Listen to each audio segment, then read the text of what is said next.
This is a world where every person has a chance to become a god. According to the degree of divine power, people here are divided into demigods, true gods, elders, and higher gods. Every person, having reached the age of 18, can awaken the realm of the gods and find their irreplaceable representative. There is also a gradation of ranks among the representatives. The more talented a person is, the more potential his representative may have. Potential that will allow him to develop to the highest level. Will the main character, a man who awakened the divine realm, but got a representative of the lower level, a worthless locust, be able to rewrite his fate in such conditions? Now the main character was at school, but a local bully pestered him. Zhang Bin stood in front of his desk and, calling him a brat, exclaimed, "Is he really tired of living? How dare he argue with him? He always gets what he wants. If he does not give up the divine power points voluntarily, then he gives his word that his realm of gods will be destroyed." This guy, Zhang Bin, is an arrogant school bully who was mistakenly gifted with incredible power by the heavens. His god realm contains the power of an orc army of 5,000. Han Wu exclaimed in response that he could try if he dared. And this weakling is the protagonist, Han Wu, or rather, the guy whose body he found himself in. Grew up with the most inferior representative, namely, a locust. And here the question arises, why would a weakling like him dare to answer back to a powerful idiot who was unfairly gifted by fate? It all started yesterday.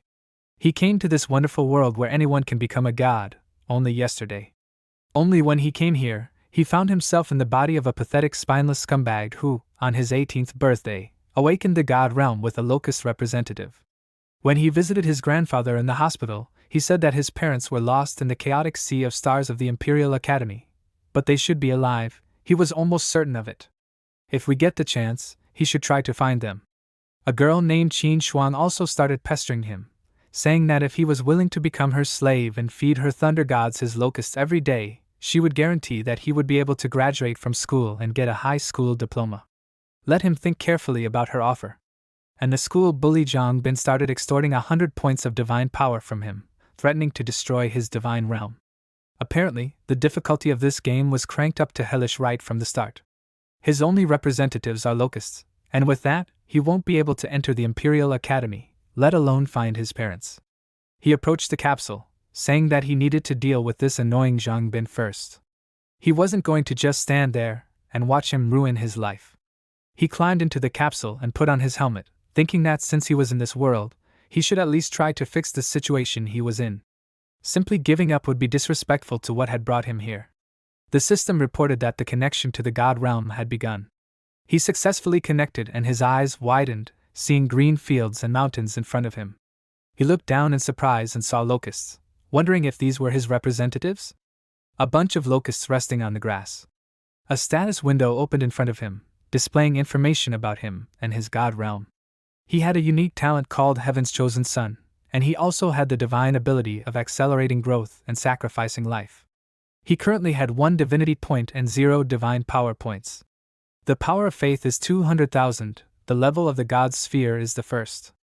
Now in his sphere there are 800,000 adult locusts, 160,000 young ones and 20 million eggs. MC thought and said that if you believe the memories of this body, then before he did not have the talent of the chosen son of heaven, nor the ability to sacrifice life. So, it appeared after his transfer. He opened the description of talents. The description of his talent chosen son says that he is a person who was chosen by the heavens themselves, possessing great luck. For each level achieved, he gets 1 unique ability. Sacrifice of life is an ability that allows you to sacrifice the life of a creature once a day and receive a product equal in value to the value of the life of this creature. The product itself is randomly generated after the sacrifice of life. The main character looked at the first talent and said that this must be his cheat, which he received when he was transferred to this world. But the unique ability of sacrifice of life, he probably received thanks to becoming a divine being. This is not bad at all. Maybe with these cheats he will still be able to fulfill his grandfather's last wish. But that's only if he manages to survive the encounter with Zhang Bin tomorrow.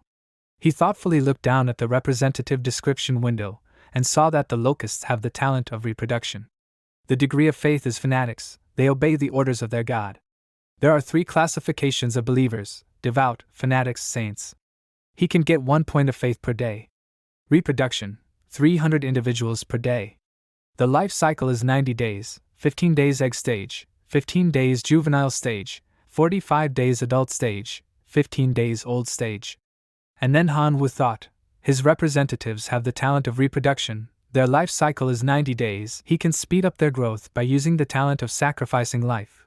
1 day in the real world is equal to 100 days in the world of the gods' realm, which means that in 1 day in the real world, several generations of locusts will have time to change. A realization came to his mind and he said that he would have to take a risk and make a big bet. If he wins, he will instantly become a master. If he loses, he will lose everything and turn into a complete nonentity. The next morning he went to school and Qin Shuang came into the classroom. She immediately went to MC's place and asked, has he thought about her offer? Is he ready to become her slave? If he accepts her offer, then she promises that no one will lay a finger on him until the end of the school year. He replied that he refuses.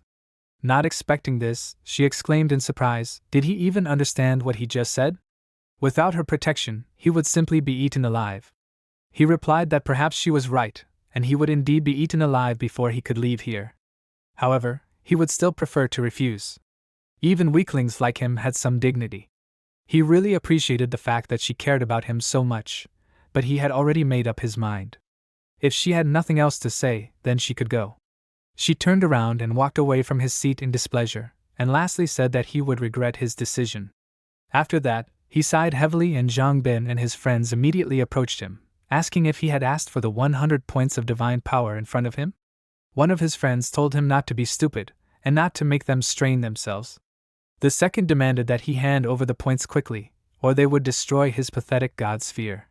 The protagonist looked at them tiredly, but suddenly Zhang Bin put his hand on his shoulder and he got angry, telling him to put it away. The bully asked irritably, was he really tired of living? How dare he argue with him? If he didn't give up his divine power points voluntarily, then he gave his word that he would destroy his god sphere. Han Wu frowned and told him to try if he dared. Hearing this, Zhang Bin was confused and wondered in surprise what was wrong with him today. Usually he was afraid to even raise his head, but now this. He turned his gaze to Qin Shuang, thinking that he was definitely not doing here. His friends started to set him up for a fight, and one of them said that he had never seen what a destroyed god sphere looked like. Another guy happily said that his locusts greatly reduced the average strength of their class, so let him quickly deal with him and force him to leave the school. It is said that Zhang Bin's orc army is among the top 60 representatives in the school. They would be interested to see it. Zhang Bin smiled and took out a card from his inner pocket, telling Han Wu not to say later that he didn't give him a chance, he chose death himself. He even felt sorry for wasting 10 power points on a piece of trash like him. He used an invasion card, which costs 10 divine power points. It generates a portal between the realms, through which you can invade the enemy's god realm. MC became nervous, and then gasped loudly, feeling himself being sucked into the portal. A second later, he found himself in a rocky area and seeing a huge gate in front of him, he asked, "What is this?" The gate opened and behind it appeared many silhouettes with glittering red eyes. They were Zhang Bin's orcs. Meanwhile, he himself was floating in the sky in the form of a deity, and ordered his subjects to smash his enemy's pale locust army and destroy the world of his god realm. The orcs clenched their fists and raised them up, shouting loudly. Meanwhile, everyone outside was watching this through the live broadcast. One of them said that it seemed like the orc army had increased by at least 1,000 more. He thinks he is now at least in the top 50 of the school. Another guy asked in surprise, what top 50 is he talking about? Doesn't he see that every one of his orcs is armed with an iron weapon? They are already in the top 30. Another guy told them to look, there is some kind of unusual creature standing in front of his orc army. One of the disciples was surprised and said that he already has an unusual creature, now Han Wu doesn't even have a ghost of a chance. Qin Shuang, who was standing in the middle of the crowd, sighed in displeasure, and the protagonist meanwhile summoned self-detonating locusts and ordered them to attack his enemies. Meanwhile, the disciples saw that the locusts had acquired a different color. One of them asked, "What kind of red insect is this? Should locusts be like this?" One of them said in surprise that it was a self-detonating locust. But he only had ordinary insects in the god realm. When did he manage to do this? And in such large numbers? The guy standing next to him asked, so what if they were elite? They were locusts, and they still are. They don't stand a chance against the orcs, so they shouldn't count much from this trash. Meanwhile, the orcs ran to attack, and the locusts rushed towards them. Upon collision, The insects exploded and a huge column of flame rose into the sky, and MC looked at this with a smile. The day before, he used his ability, leaving 1 million adults to reproduce and the rest to be sacrificed. The locusts were immediately burned in the sacrificial fire that rose into the sky like a tornado, and the system reported several options for what he could obtain. Option 1. He can obtain 10,000 goblin warriors once. This is an unusual creature. Option 2. The spring of life produces life-giving water, which better nourishes his creatures and has a beneficial effect on the environment of his god realm. Option 3. The first-level sacred artifact, the Heart of Explosion. After placing the heart into his god realm, there is a certain chance that individuals with the ability to cause explosions will be born among his representatives. Looking at the first option, he thought that it was a very tempting offer. Thanks to this option, he would be able to easily cope with tomorrow's problems. However, this is a one-time summoning, so in the end, he will remain the same weakling. The spring of life is what will help his representatives evolve into stronger creatures. However, this would take time, and the battle would be tomorrow. So it would not suit him. He chose the third option, which would suit him best. The reward effect was aimed at his main representatives, so it would not disappear after a while. If, of course, he was lucky and everything worked out. A red crystal appeared above his hand, which he immediately smashed, and then threw an insect with all his might, causing an explosion. Looking at the raging flames, he was glad and thought that he was lucky. The orcs would survive the explosion, but if he increased their number, something might work out. He needed to experiment with this. At present, the entire battlefield was filled with dust and smoke. The students asked, what was going on there? When the dust settled, orc corpses appeared on the field, but some of them still survived. The protagonist summoned the locusts again and sent the insects to the enemy, and Qin Shuang, meanwhile, said with a smile that it had become a little more interesting. Seeing the locusts inevitably approaching, the orc froze in place, and at the same time, his deity ordered the surviving orcs to quickly return to their home god realm. Han Wu asked with a smile, did he decide to run away? But it was too late. He stretched out his hand and ordered his representatives to catch up with them if necessary. Let them invade Zhang Bin's god realm. A huge swarm of locusts flew through the gate, and several powerful explosions were heard. Zhang Bin called out to MC in displeasure, and told him to immediately order his insects to leave his realm.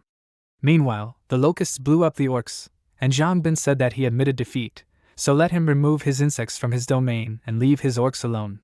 Han Wu asked, why is this? Didn't he threaten to destroy his realm? He thinks it would be only fair if he destroys his realm in retaliation. His opponent became nervous and said that he didn't dare. If he did that, his parents would destroy him. His father was a demigod and his mother would become a demigod. There was no way he could handle them. The protagonist didn't let him speak and ordered the locusts to destroy his orb. They could not hold back. The insects flew towards the gate, and Zhang Bin tearfully asked MC to stop. He had lost. He promised that he would never bother him again, and would fulfill any of his conditions, just let him stop them. The protagonist replied that he didn't want anything from him. He just wanted him to suffer the fate he wanted to bestow upon him. Suddenly, a stern male voice sounded behind him, saying that this was enough, let him stop. It was teacher Lu Letian. He ordered Han Wu to stop and said that he had already won, so there was no point in going that far. Zhang Bin called out to the teacher and asked him to stop this madman. But MC didn't listen and didn't stop the locusts, and in the meantime, they started to core Zhang Bin's god realm. At that moment, he himself felt pain and asked the teacher to help him, after which teacher Lu called out to Han Wu and told him not to pretend that he didn't hear him. He replied that he heard him perfectly well. Let him ask him a question, what is he doing here? He replied that he was their homeroom teacher, he was the one responsible for them.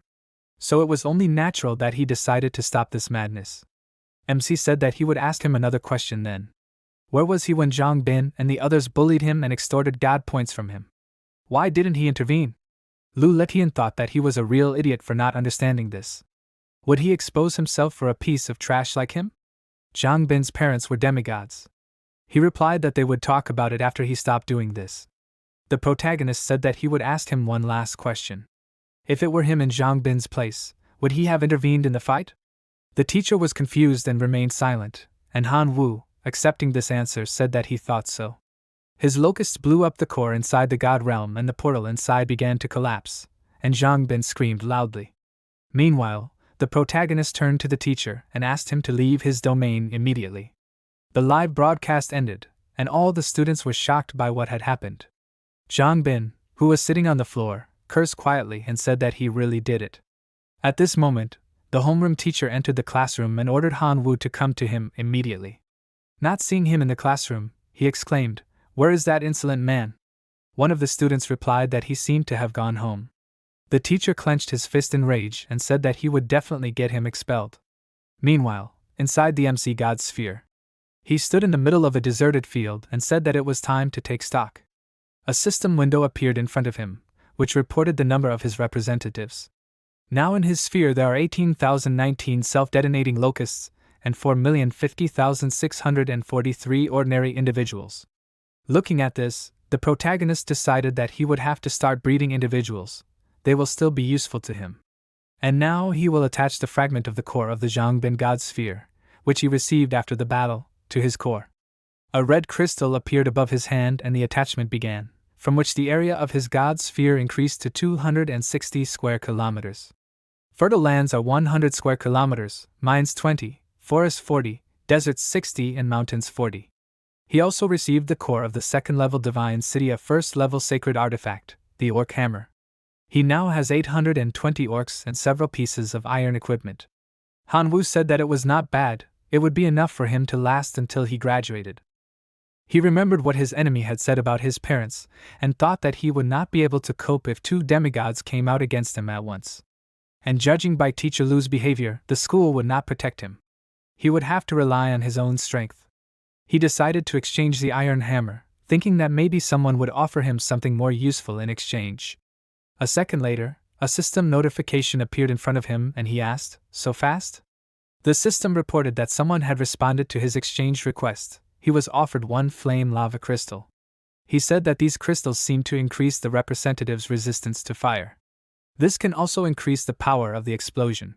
He agreed to the exchange, saying that it would significantly strengthen his locusts.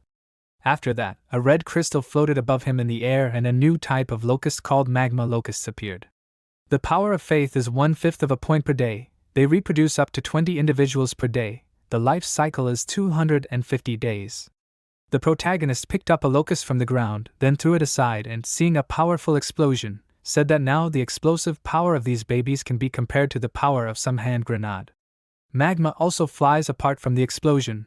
The damage and radius of destruction are impressive. He can consider that he now has a bunch of fragmentation grenades. Meanwhile, Zhang Bin's father, came to the deputy director's office and said discontentedly that the core of his son's God sphere was destroyed, and now it cannot be restored in any way, and their school still has not given him an explanation. The vice principal named Sume said that as far as she knew, the one who had been invading another student's God realm was his son, who had been bullying some students for a long time. He didn't want to listen to her and asked in a rage, so she was saying that his son was the only one to blame for this? So neither the school nor the teachers had anything to do with this, right? His wife said that she thought that the student who had destroyed her son's core should be punished. The school should at least expel him.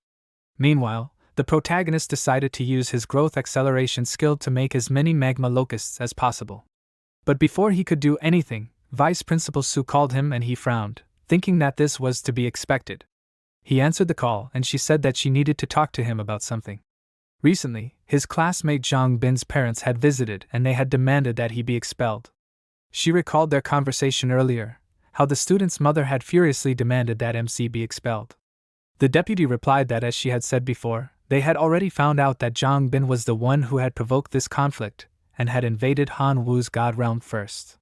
He had to accept this challenge. It was just self-defense. So they had no reason to expel him.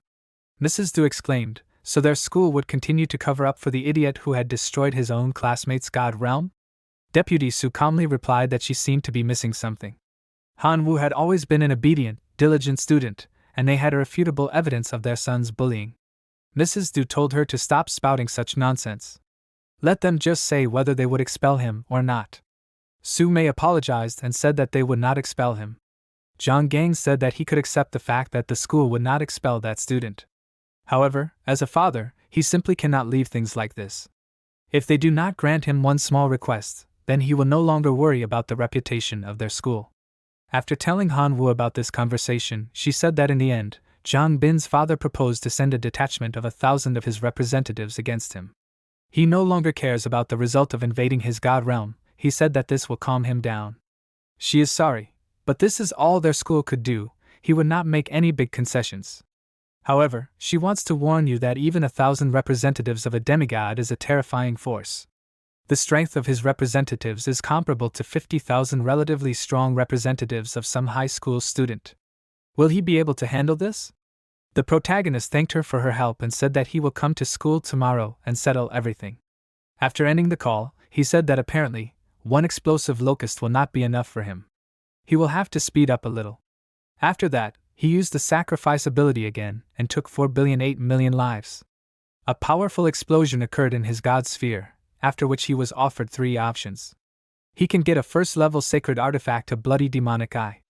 After absorbing it by the core of the god sphere, there will be a certain chance of the birth of representatives with a Bloody Eye.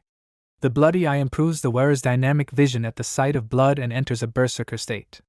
The second option, he can get a first-level crystal, a fireball.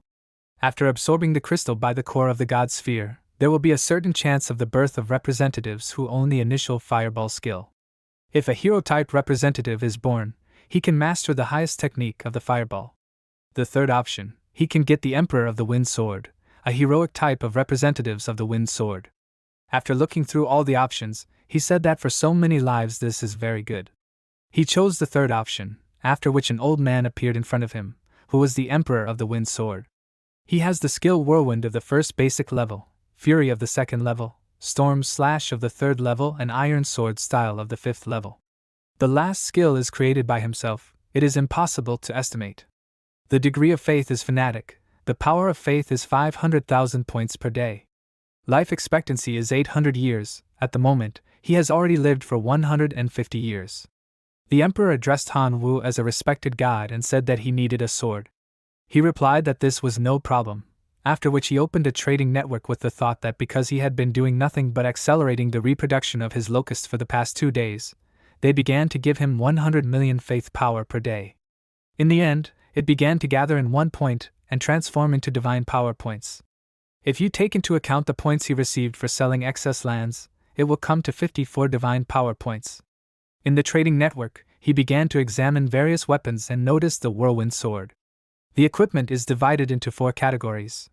Ordinary equipment made of pure materials without infusion of energy. Sacred equipment, real masterpieces created from rare materials using the power of faith, often have some effects.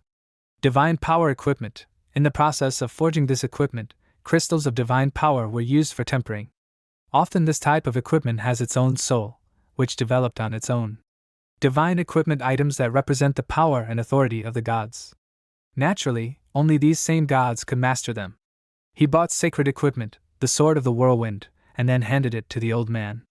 To try out the sword, he swung it several times, releasing a shock wave outward, then turned to the god and said that he needed 3 more such swords so that he could release his true power. From this, the main character was very surprised and thought that this was as much as 150 points of divine power. Does he think these points grow on trees? But tomorrow he would have to fight Zhang Gang's 1,000-strong army, and demigods should not be underestimated. He would still have to try his luck. With these thoughts, he opened the system window to contact someone. Meanwhile, Qin Xuan was meditating in her god realm and did not pay attention to the birds that circled around her and landed on her body. She was very focused. She remembered a moment from her childhood. One day she fell into the river and Han Wu came running to her rescue. After pulling her to the shore, he gave her artificial respiration and thanks to this, she woke up. Because of these thoughts, she could not continue meditating and opened her eyes, saying that he was an idiot. He would die because of his own stupidity. Her grandfather was a true god, and there were 23 demigods in her family. With her protection, he would have nothing to fear. Suddenly, a system window appeared in front of her, telling her that Han Wu was calling. She answered the call and asked if he had changed his mind and decided to become her slave after all. He replied that he just wanted to borrow some of her divine power. She asked back if she would lend it to him. So what? How was he going to repay the debt with his trash representatives? He shouldn't think that he had become much stronger just because he defeated Zhang Bin. His self-destructing locusts barely reached the criteria of an elite-type creature and weren't of much value. He replied that she should just forget about it then. He said goodbye to her and ended the call, and she clutched her head, wondering why such sarcastic words had come out of her mouth again. That's not what she had wanted to say at all. She was sure that he had gotten it all wrong now. She called him and he asked her what was the matter. She crossed her arms over her chest and asked with a displeased expression how much he needed to borrow. Let him drop his account number.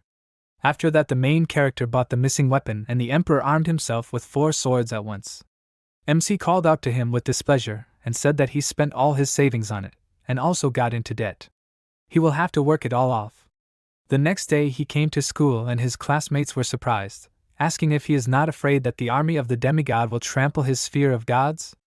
The other disciple laughed and said that he must be completely crazy. His friend agreed and said that they would see if he could remain calm when the demigod army began to destroy his realm. After listening to them chatter about him, Manhwa thought that it seemed like everyone expected him to fail, but that was not surprising. Qin Shuang walked up to him and asked, so he borrowed her divine power points in the hopes of competing with the demigod? She advised him not to waste his strength. Even a demigod army of 1,000 was not something he could handle right now. He closed his eyes and replied with a smile that he had no other choice. She replied that this was nonsense, he had a choice. If he agreed to become her slave, she would ask the family to calm this Zhang gang down. His family only had 1 demigod, while hers had 1 true god and 23 demigods. He dared not disobey them. He turned away from her and said that he appreciated her concern, but his answer would not change. He sat down at his desk and ended the conversation by saying that he needed to prepare for battle. After that, she walked away from him, and his classmate began to insult him and ask why Qin Shuang was so worried about this trash. He was definitely going to die today. Soon, the teacher entered the classroom with Zhang Bin's parents, and stood behind the teacher's desk, pointed his finger at Manhwa and said that it was him. Mrs. Du became angry and, calling him a little freak, exclaimed, "How dare he encroach on her son's god realm?" Her husband grabbed her by the shoulders and asked her to calm down. There was no need to break their agreement with the school. The teacher called out to his student with displeasure and told him to get up, let him not keep Zhang gang waiting. He replied with a smile that he would rather wait for Deputy Sumei. Lu Litian started to get angry and asked, does he think the deputy has nothing better to do? He alone will be enough as a spectator of this battle. So let him stop acting like he's something and that's it. At this moment, the deputy director entered the classroom and asked why he was making so much noise. He immediately calmed down and awkwardly scratched the back of his head, apologizing to her for bothering her with such a trivial matter. He was just trying to teach his students a few useful lessons. She crossed her arms over her chest and displeasedly told him not to forget that he was a teacher first and not some demigod's mutt. Is everything clear to him? Zhang Gang said that since Deputy Su was already here, it was time for them to begin. Sumei turned to Manhwa and asked if he was ready. He confirmed her words with a confident smile, after which Zhang Gang took out an invasion card and said that they would begin then. The protagonist was teleported to another space and immediately saw thousands of red-eyed wolves coming out of the portal in front of his eyes. A huge werewolf was leading this army. Meanwhile, the students were watching all of this from the outside. One of them told the others to look. His entire wolf cavalry was made up of only elite types of creatures, and the leader of his army seemed to be something beyond the elite. The wolf cavalry was a combination of green orcs and wild wolves, and they were all equipped with high-quality gear. Manhwa had no chance. Meanwhile, Zhang Gang's army stopped in front of MC and lined up, and he himself said that he would make him get what he did to his son, even if he didn't think he could leave alive. Sumei, meanwhile, looked very surprised and thought that the wolf cavalry was made up of 2 types of representatives, but 1 orc rider and 1 wolf in the realm of gods count as 1 enemy unit. There are clearly more than 1,000 of them, he is so sneaky. Qin Shuang also noticed this and told her that this is a scam. His army has 2,000 representatives. Meanwhile, Zhang Gang ordered his cavalry to attack, and thousands of wolves rushed forward, and the protagonist released his locusts to meet them. One of the disciples said that he had almost 7 million elite-type locusts. Another guy asked, didn't he only have about 20,000 left yesterday? How could he get 7 million in one day? Even for locusts with their increased reproduction, this is a terrifying number. The guy standing next to him said that even the weakest elite-type creatures, if they have enough numbers, can become a formidable force, but it was bad luck that the battle was scheduled for the very next day. These 7 million will not do anything against the wolf cavalry. Meanwhile, the orcs riding on wolves entered the battle, and when they collided with the locusts, everything began to explode. One of the students said that he had already used up a lot of his self-detonating locusts, and the wolves and orcs didn't care at all, they only got off with minor injuries. Teacher Lu said that if it weren't for his stubbornness and thick-headedness, he would have been able to show off his talent in the future. It's a shame that their school will have to say goodbye to such talent. One of the students noticed something behind him and asked, "What is this?" Meanwhile, clouds of black smoke appeared above the wolves, after which magma locusts flew out on MC's orders. Not knowing what to do, the wolves and orcs remained in place and growled, and then the locusts collided with them and many explosions occurred. One of the students exclaimed, "What the hell is this?" The explosive power of this species is significantly higher than ordinary self-detonating locusts, and they also spray lava. Is this also an elite type of creature? Su-mei turned to the students and asked if there was anyone with sensory abilities among them. Can anyone see the information about this species? One of them confirmed her words and used his ability to say that his assessment showed that it was a magma locust, an elite type of creature. Hearing this, the vice director was very happy, and Zhang Gang, meanwhile, told Han Wu not to even dream that some insects could destroy his wolf cavalry. He ordered his subjects to use all their strength, and the werewolf leading the army roared loudly.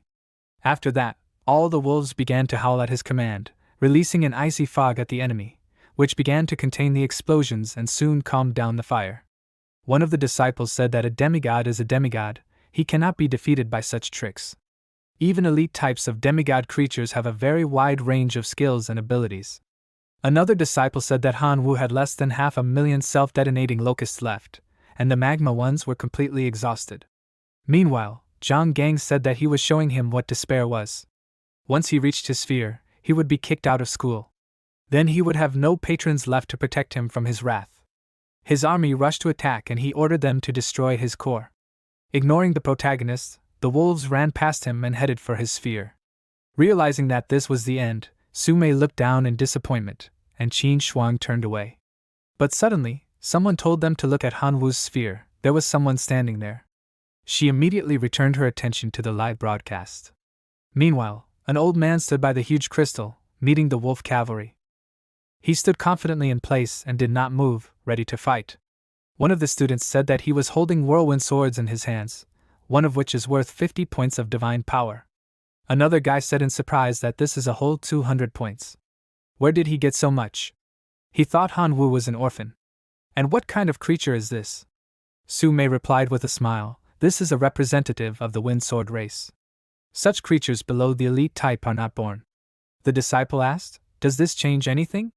Zhang Gang also has a lot of unusual types, and he also has a wolf captain whose strength is even slightly superior to what the unusual types can have. The captain can deal with this wind sword, and at this time, the rest of the wolves and orcs will simply go and destroy Han Wu's god realm. Or is he wrong? She remained silent and thought that he was certainly right, but the fluctuations of power emitted by the wind sword did not resemble those emitted by elite types of creatures. He was most likely a hero. Meanwhile, Zhang Gang looked at the Sword Emperor in surprise, thinking that he had trained for decades and still could only raise one hero-type creature.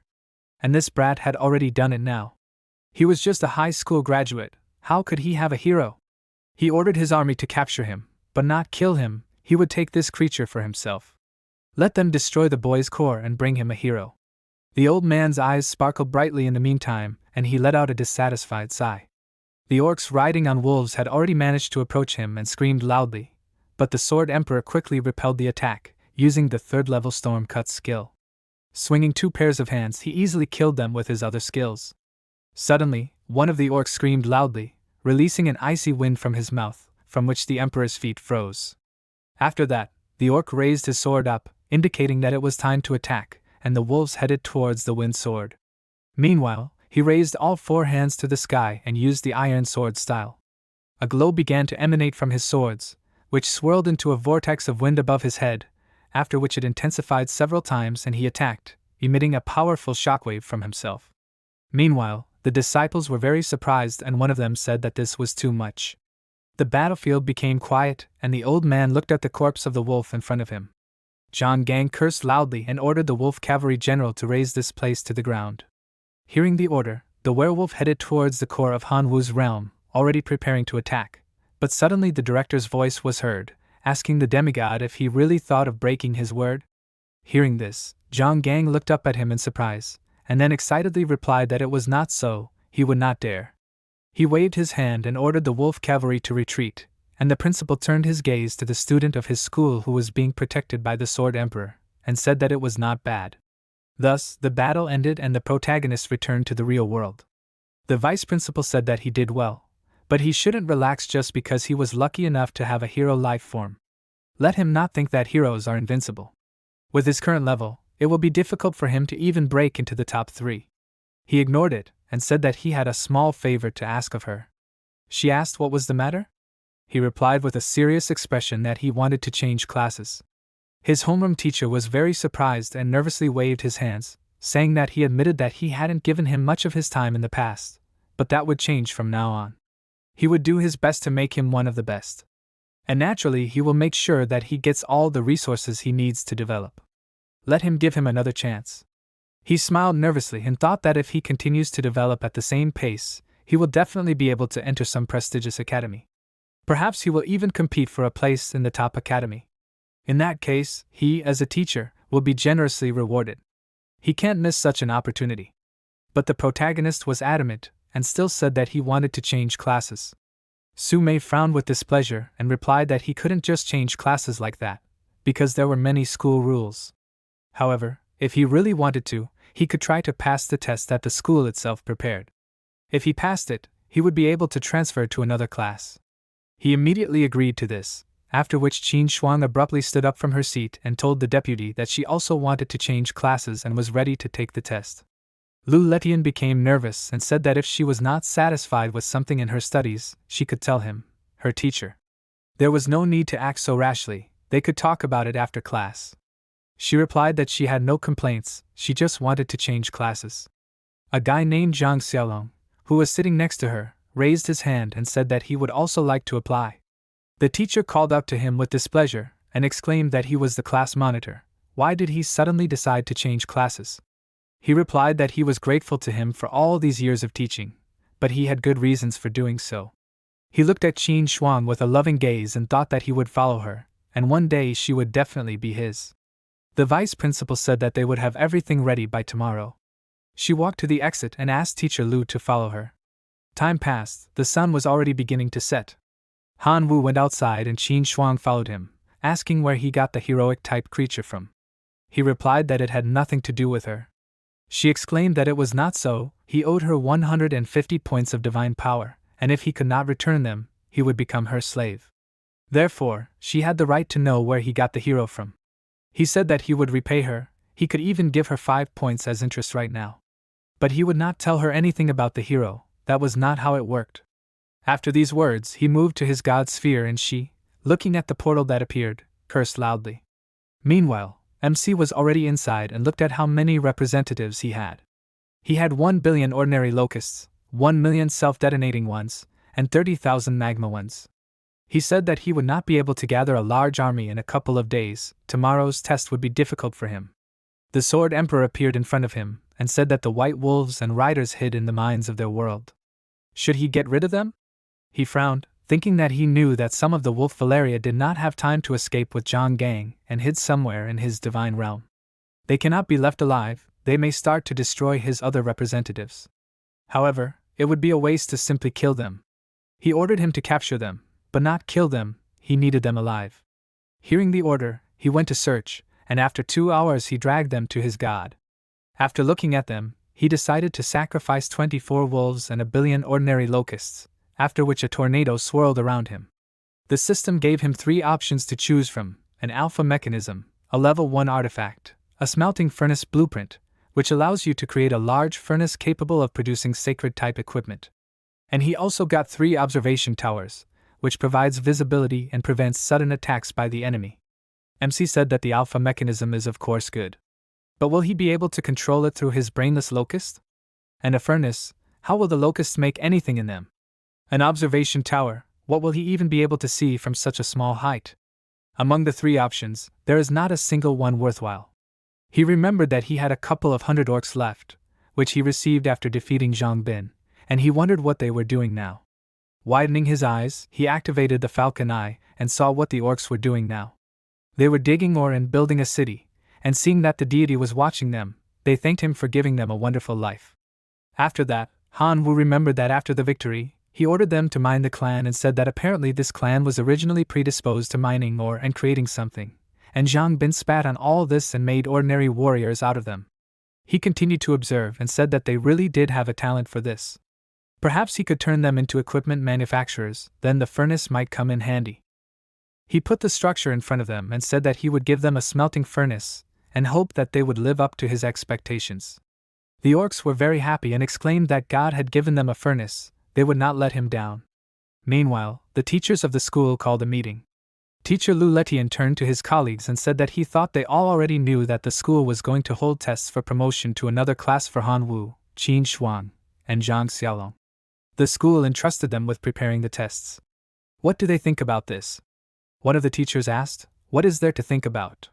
They are very grateful to him for such a gift. After all, 3 of the best students in his class will come to one of them at once. Teacher Lu said with displeasure that he will say it directly. He does not care what kind of tests they prepare for Qin Shuang and Xiaolong, but he demands that the difficulty of the test for Han Wu be raised to the highest. They must somehow punish the student who does not respect his teacher. He has never crossed them and supported them in every way, so he asks them to give in to him this time. While waiting for an answer, he thought that Su Mei almost ate him alive yesterday because of the sudden transfer of these 3. Because of this, the performance of his class for the semester has noticeably dropped, so he is obliged to put Han Wu in his place. The other teachers agreed to his proposal, saying that they will never forgive themselves if they cannot thank him for his kindness. The day of the test came. When all the students gathered in the classroom, he handed out tests to 3 of them. Xiaolong received a level 1 test. He must defend against 1,000 intruders, and Qin Shuang received the same. But Han Wu was clearly amazed by his assignment.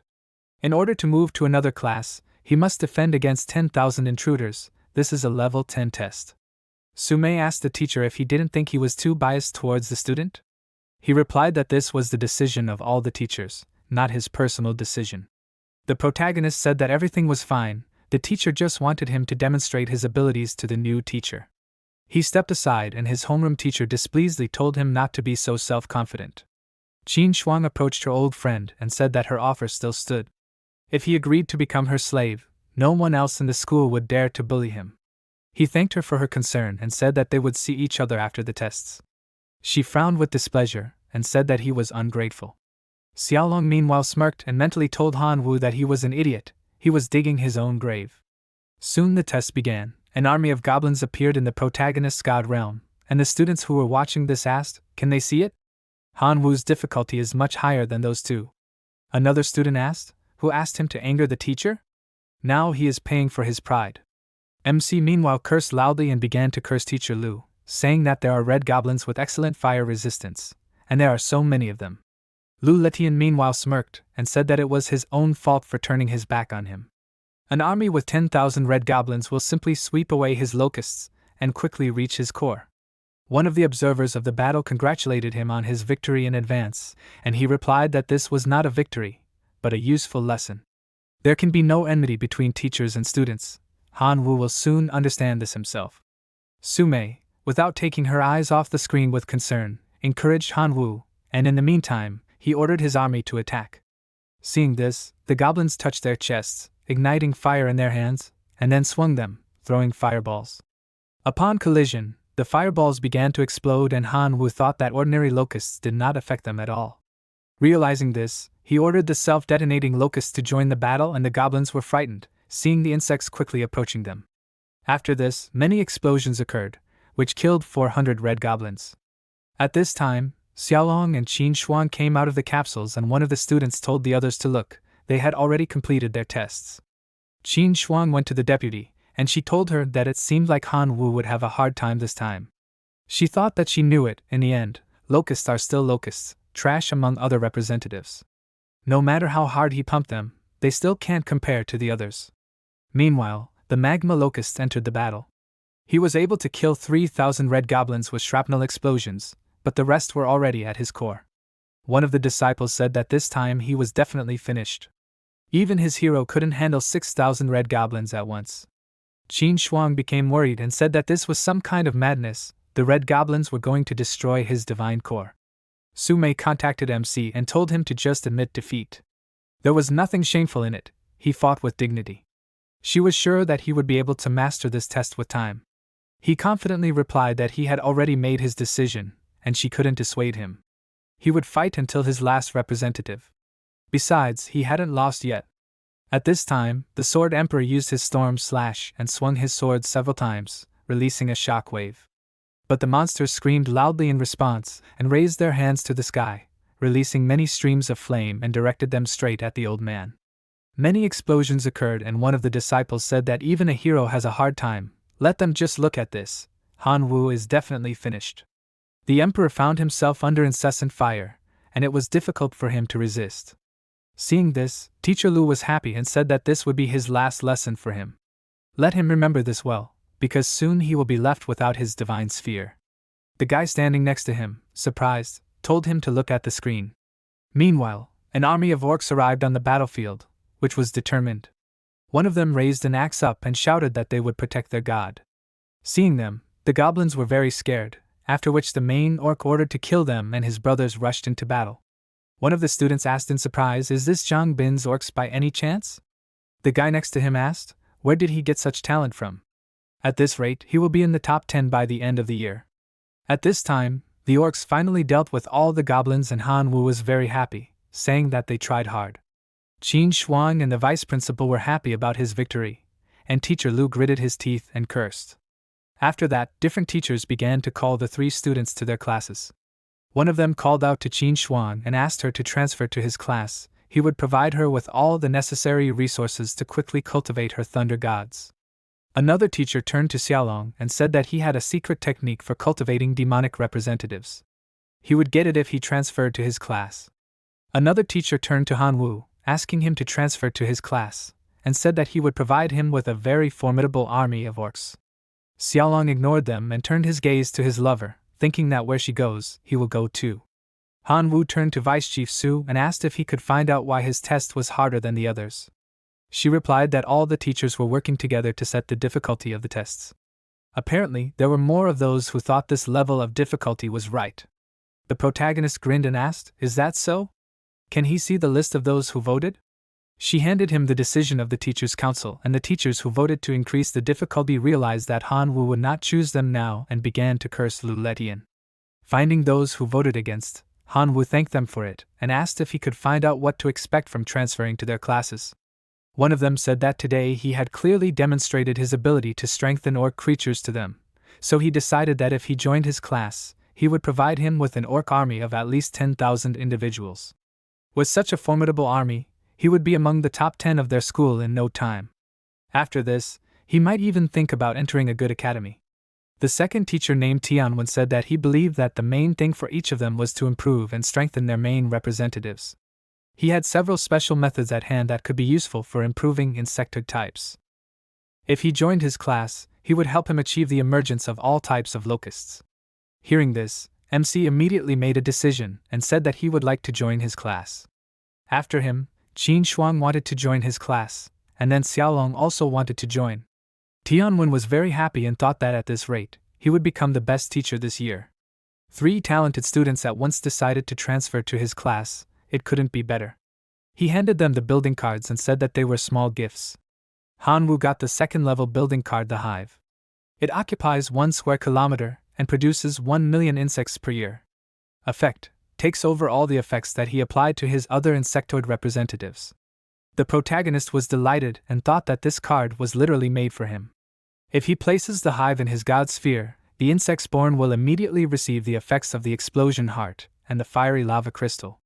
It turns out that this card will allow him to get 1 million magma locusts per year. As a sign of gratitude, he bowed to the teacher, and he told him not to rush to thank him.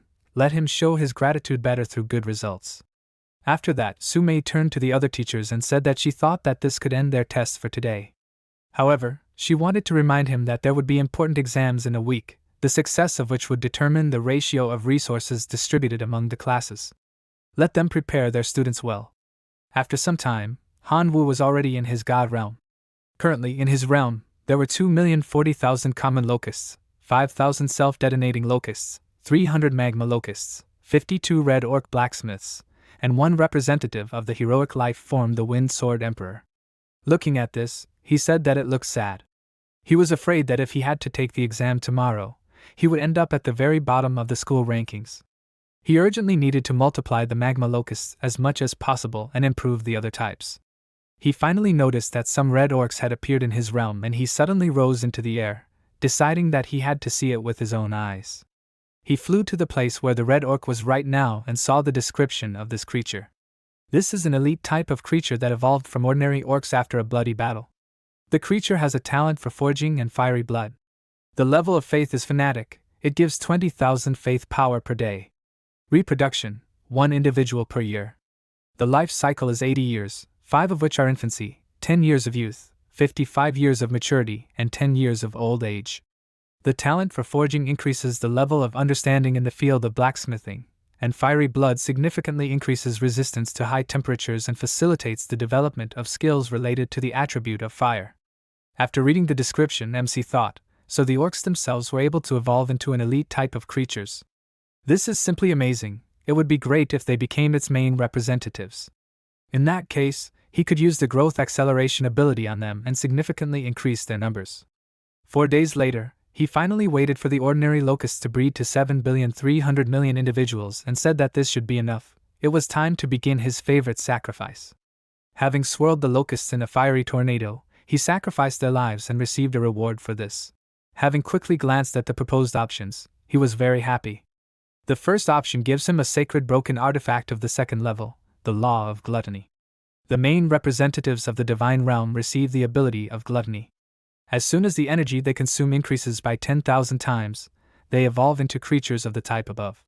The artifact is broken, works only on the ordinary type of creatures. The second option, the hero template, the creature that received the template functions up to the heroic type of creatures. The third option gives a little divinity. The main character's eyes lit up with admiration, and he said that these are such wonderful options. His eyes are already running wide. The Law of Gluttony will be able to turn all of his normal locusts into elite creatures. But right now, he just doesn't have enough locusts to evolve. The hero template sounds much better compared to the first option. The heroic creature type has tremendous power. A little bit of divinity is about 100 billion faith points, or 1 million divine power points. It's like winning the lottery. He chose the first option, saying that he doesn't need to be too greedy. He needs to start using the full potential of his primary representatives. He doesn't have much normal locusts left, so he'll have to grow them in a hive first. 3 days later, when he entered his god sphere, he was very surprised and said that he never would have thought that his locusts could grow to such enormous sizes. Approaching the insect that had grown to the size of a horse, he named it a Magma Locust Plus. Some time later, at school, before he could even sit down at his seat, Qin Shuang approached him with her favorite question: would he like to become her slave? He didn't have the support of a rich family or the necessary resources. At this rate, it would be hard for him to stand out even among the children of demigods. He had improved his locusts well, but they would soon reach their ceiling. They had too little potential. Did he understand that? His orcs were good too, but in the end, they weren't his main representatives. He replied that he was still grateful to her for caring, but she should stop asking him the same question. She would see everything for herself during the exam. She sighed in displeasure and said that he was so stubborn, after which she began to say something furiously to him, while Xiaolong watched her attentively and gritted his teeth, mentally telling Han Wu that one day he would make him disappear from his beloved's sight. Their homeroom teacher said that this exam is very important to all of them, as their results will determine whether their class will receive the school's resources and equipment, so he asked them to give it their all. The school holds sacred artifacts, additional lands for their realms, core shards, legions of various creatures, and other useful materials in their hands. However, they will only receive them if they can perform well in the exam. Now, he asked them to familiarize themselves with the rules of the exam. The exam consists of 2 stages, the selection stage and the ranking stage. During the selection stage, all students are put through tests of the same difficulty level. Those who can handle it receive 1 point and move on, while those who cannot will be expelled. After completing the first stage, students who pass the second stage can choose between refusing the ranking test or agreeing to it. The second stage involves defending against endless waves of invaders advancing on their god realm. With each wave repelled, their class will gain 1 point, and their personal ranking will increase. Han Wu asked. Do they expel people from school right away? That's pretty cruel, then the rewards must be really worth it. After that, they showed the rewards. The students who are in the top 100 are given a random card of basic resources. Land for the divine realm worth 100 points of divine power. If the student is in the top 50, he will receive one sacred artifact of the first level, and if in the top 30, then one reproduction card. This allows you to increase the reproduction speed of creatures by 5 times, the duration of 10 years inside the realm. If the student is in the top 20, he will receive one first-level building called the Temple, which spreads a first-level sacred aura within a radius of 100 meters, accelerating the recovery of wounded creatures. If the student is in the top 10, he will receive one divine weapon worth up to 100,000 points of divine power. The weapon style is chosen by the students themselves. If the student is in the top 5, he will receive one elite seed. This allows his being to feel the power of an elite type, which increases the propensity to evolve into an elite type. The students in the top 3 places will receive one additional level of their core, and the one who ranks first will receive 1 point of divinity. Han Wu was very happy and said that for such a reward, he can do anything. After that, their teacher said that the exam was beginning. The first stage is about to begin, so let them prepare for the test. He started the countdown, and when the time was up, Han Wu teleported to the God realm and, leading his army, ordered them all to prepare for battle. Seeing the lizard-headed monsters in front of him, he exclaimed that these were demonic golems. Isn't this too much for the first stage? Although they are considered normal types of creatures, their strength is close to elites. Tough scales, strong limbs, this monster is not an easy opponent. But fortunately, they are too slow. He pointed his hand forward and ordered 50,000 locusts to move forward and destroy them with their lava. A hail of fire from the locusts fell on the golems, and they screamed loudly, and the protagonist laughed and said that it smelled like he was at a barbecue. He wondered if he could feed them to the locusts. He called out to the red orc blacksmiths and ordered them to drag their bodies here. After 10 minutes, the locusts ate the monsters, leaving only their bones, and the protagonist asked, so he can still feed them to them? This is no longer an exam, but home delivery of food. He hopes that everything will continue in the same spirit. Meanwhile, the teachers were observing the exams. Teacher Lu said discontentedly that another student was expelled from the exam, and he had high hopes for him. Teacher Tian said that 20 students from his class have already been expelled, almost a third of the entire class. Their colleagues said that things are even worse in his class. Half of them have already passed. Do they think the school went a bit overboard by raising the difficulty level of the exam so much? Sume said that today their principal and his deputies are fighting the abyssal demon invaders in the borderland. She thinks he had his reasons for choosing demonic golems as their students' opponents for today's exam. It's not for them, demigods, to talk about such things. Tianwen saw his student on the screen and happily said that he had a good idea. His locusts just started devouring those demonic golems. And they seem to be doing just fine. Have they ever heard of creatures that could just eat the flesh of demons, ignoring their toxins? Another teacher asked in surprise, do they ignore the toxins contained in demons' bodies? He had never heard of such a thing. It was urgent to study it. Lu Letian asked, what's so unusual about that? The fact that they were immune to toxins didn't change the fact that locusts were just trash in terms of strength and power. It was just luck. His colleague replied that luck was also part of strength, so he shouldn't forget that. This type of locust that Han Wu had bred was very strong and useful. Let him see for himself. Locusts had already become an elite type of creature, and in terms of their potential, they were at the very bottom of the list of creatures that could transition from a normal type to an elite type. Teacher Lu told him not to make him laugh. These creatures weren't even comparable to normal goblins in terms of strength. Teacher Tian said that he felt that he was being too one-sided. He shouldn't just compare the locust's shortcomings with the advantages of other creatures. Which one did he think reproduced faster, locusts or goblins? Lu Litian crossed his arms and replied that he wasn't going to argue with him about that. He has a student in his class, Lu Mo, whose main representatives are goblins. They'd better see which of the two ends up in the final ranking. Tianwen agreed and said that something told him that he didn't just start this. Let him talk. Teacher Lu turned to the teachers and said that he would give the other colleagues a 5-star divinity rating if they witnessed their argument. Teacher Tian agreed and his colleague smirked, thinking that he was a complete idiot. Lu Mo was his nephew, so naturally he had given him far more resources than he should have. Could he boast the same towards Han Wu? Soon, the system reported that 430 students had passed the selection round of the exam, and 300 students had decided to participate in the ranking round. Lu Litian asked, did 130 of them simply refuse? They were all worthless cowards. His colleague said that he shouldn't talk about their students like that. The difficulty level of this exam was indeed higher than usual, so there was nothing shameful about it. The other teacher said that it was even for the best, they could only teach those students who could overcome their fear and survive this difficult battle. Meanwhile, the second stage of the exam began. An army of skeletons came out of the gate, and the teachers were very surprised, asking, isn't it too easy? MC disappointedly said that they must be kidding. He has more than 1 billion starving locusts here, and they offer them to gnaw their bones? But there is nowhere to go. He ordered his army to eat them, and a huge swarm of locusts circled in the sky. The skeletons looked up to the sky, and the fight began. 2 hours later, Han Wu was already bored and said that it would be enough for a snack. A new wave came. The skeleton warriors came out of the gate again, and the protagonists began to undermine them with locusts. Looking at the crack inside which the skeletons were bathing in fire, he said that if the lava continues to accumulate, then these skeletons will not even be able to get close to him. In addition, this process can be slightly accelerated.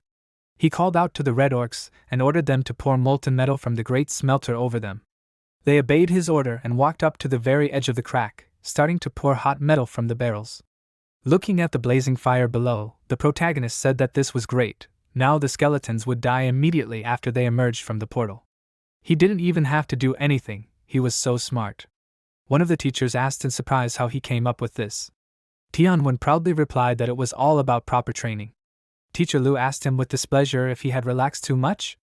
After all, it was only the 7th wave, and his disciple Lu Mo had also already reached the 7th.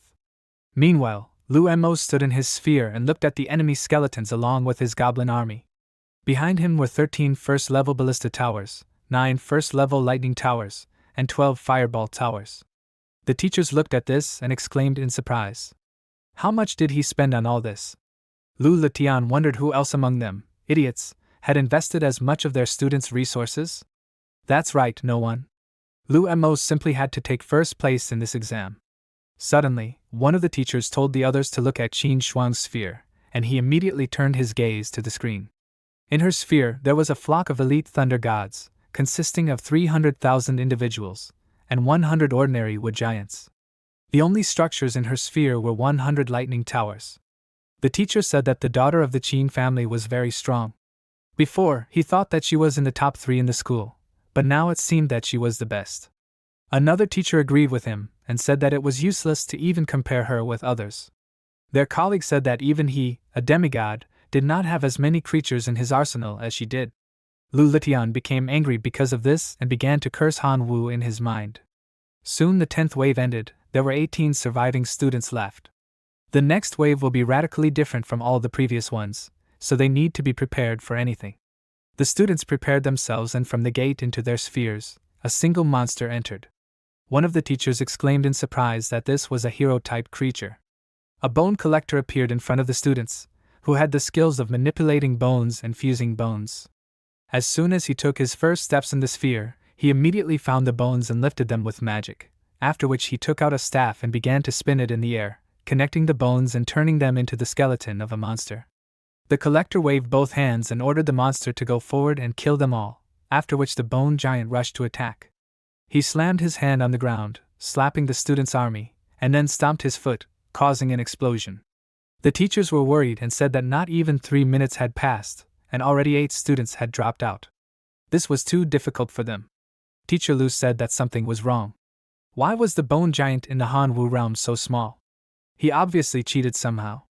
Meanwhile, the bone giant in the MC realm was barely holding on to the rocks, trying not to fall into the fire. Tianwen asked, isn't it obvious? This was because most of the skeleton warriors were drowned in the magma that Han Wu created. Naturally, the bone collector simply did not have enough materials to create a bone giant. At this time, the emperor entered the battle and, using the iron sword style, cut the bone giant into several pieces. The protagonist yawned widely, and the system reported that he successfully withstood the 11th wave. Teacher Lu became angry and indignantly exclaimed that he definitely cheated them somehow. He did not believe it. He must have somehow found out about the monsters that were going to appear in the exam in advance. Teacher Tian asked, did he have any proof of this? He asked back, did he think he was covering for his student, right? Let him be careful with this, he might as well report it to the right people. It's clear without proof, everyone saw what Han Wu did to the skeleton warriors. No one in their right mind would be cleaning up the body parts of damaged monsters. Unless, of course, that someone knew that in the future there would be a bone collector who would use them. His colleague told him to stop talking nonsense, and he replied that it was not nonsense. He had reason to suspect Han Wu. The schools should look into this and give him a severe punishment. Su Mei replied that it was absolutely impossible. The principal was personally handling the monsters in the exam. Even she didn't know the details of the upcoming exam. If Han Wu really had received any information about this, then it would mean that the information had leaked from the headmaster's side. Did he really think that their powerful headmaster would make such a mistake? Lu Letian became nervous and replied that he hadn't even thought about it. Apparently, this student was just very lucky. It was just so unfair to the other students, so he became indignant. The vice headmaster looked at him with displeasure and said that he, as a demigod, should understand how absurd he had just said. Each person cultivates their own god realm as they wish. There can be no talk of any justice in this matter, only the strongest survive. If Han Wu didn't break any rules and achieve these results through his own work, then he deserved it. By the way, do he think it would be fair for him to take advantage of his position to provide his nephew Lu Mo with resources at the expense of the other students in his class? Or is it fair for Qin Shuang, whose family spent millions to strengthen her god realm, to participate in this exam? Hearing this, Teacher Tian called him an idiot and said that now he understood why he proposed that bet to him. There is a saying, he who digs a hole for others will fall into it himself. His disciple Han Wu had already passed the 11th wave, but his nephew had just begun. Now they would see who would win. Meanwhile, Lu Mo, who was left alone with the bone giant, said that this seemed to be his limit. He loudly announced that he gave up, and Teacher Tian said that his nephew had failed. He had won the bet.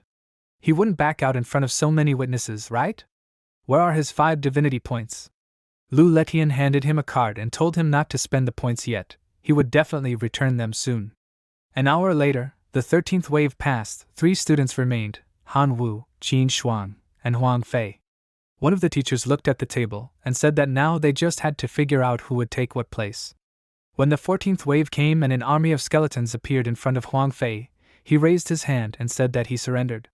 On the 16th wave, Qin Shuang also surrendered. Su Mei was very happy and said that Han Wu took first place. Meanwhile, the protagonist continued the 20th wave and was still full of strength, as were his locusts. He ordered the magma locusts to move forward, and the insects exploded upon contact with the monsters. From the bones of the fallen comrades, a bone giant rose again, but the Sword Emperor immediately attacked him, not allowing him to take a step. After 15 minutes, silence finally reigned in the realm of the gods. The system reported that the 20th wave of the invasion had been successfully repelled. The 21st wave would begin soon. The next wave would be much more difficult than the previous ones. Let him be prepared. He frowned and asked, another wave? He thought the 20th would be the last. Bright sparks began to come out of the portal inside the gate, and the protagonist looked up in surprise at the monster that appeared, asking what kind of giant it was. A majestic woman appeared in front of him, sitting on a throne. Upon seeing her, the teachers exclaimed in surprise that it was the skeleton lady. MC said that he didn't expect to see a lord-type creature here. He was afraid that he wouldn't have enough strength to deal with this huge thing.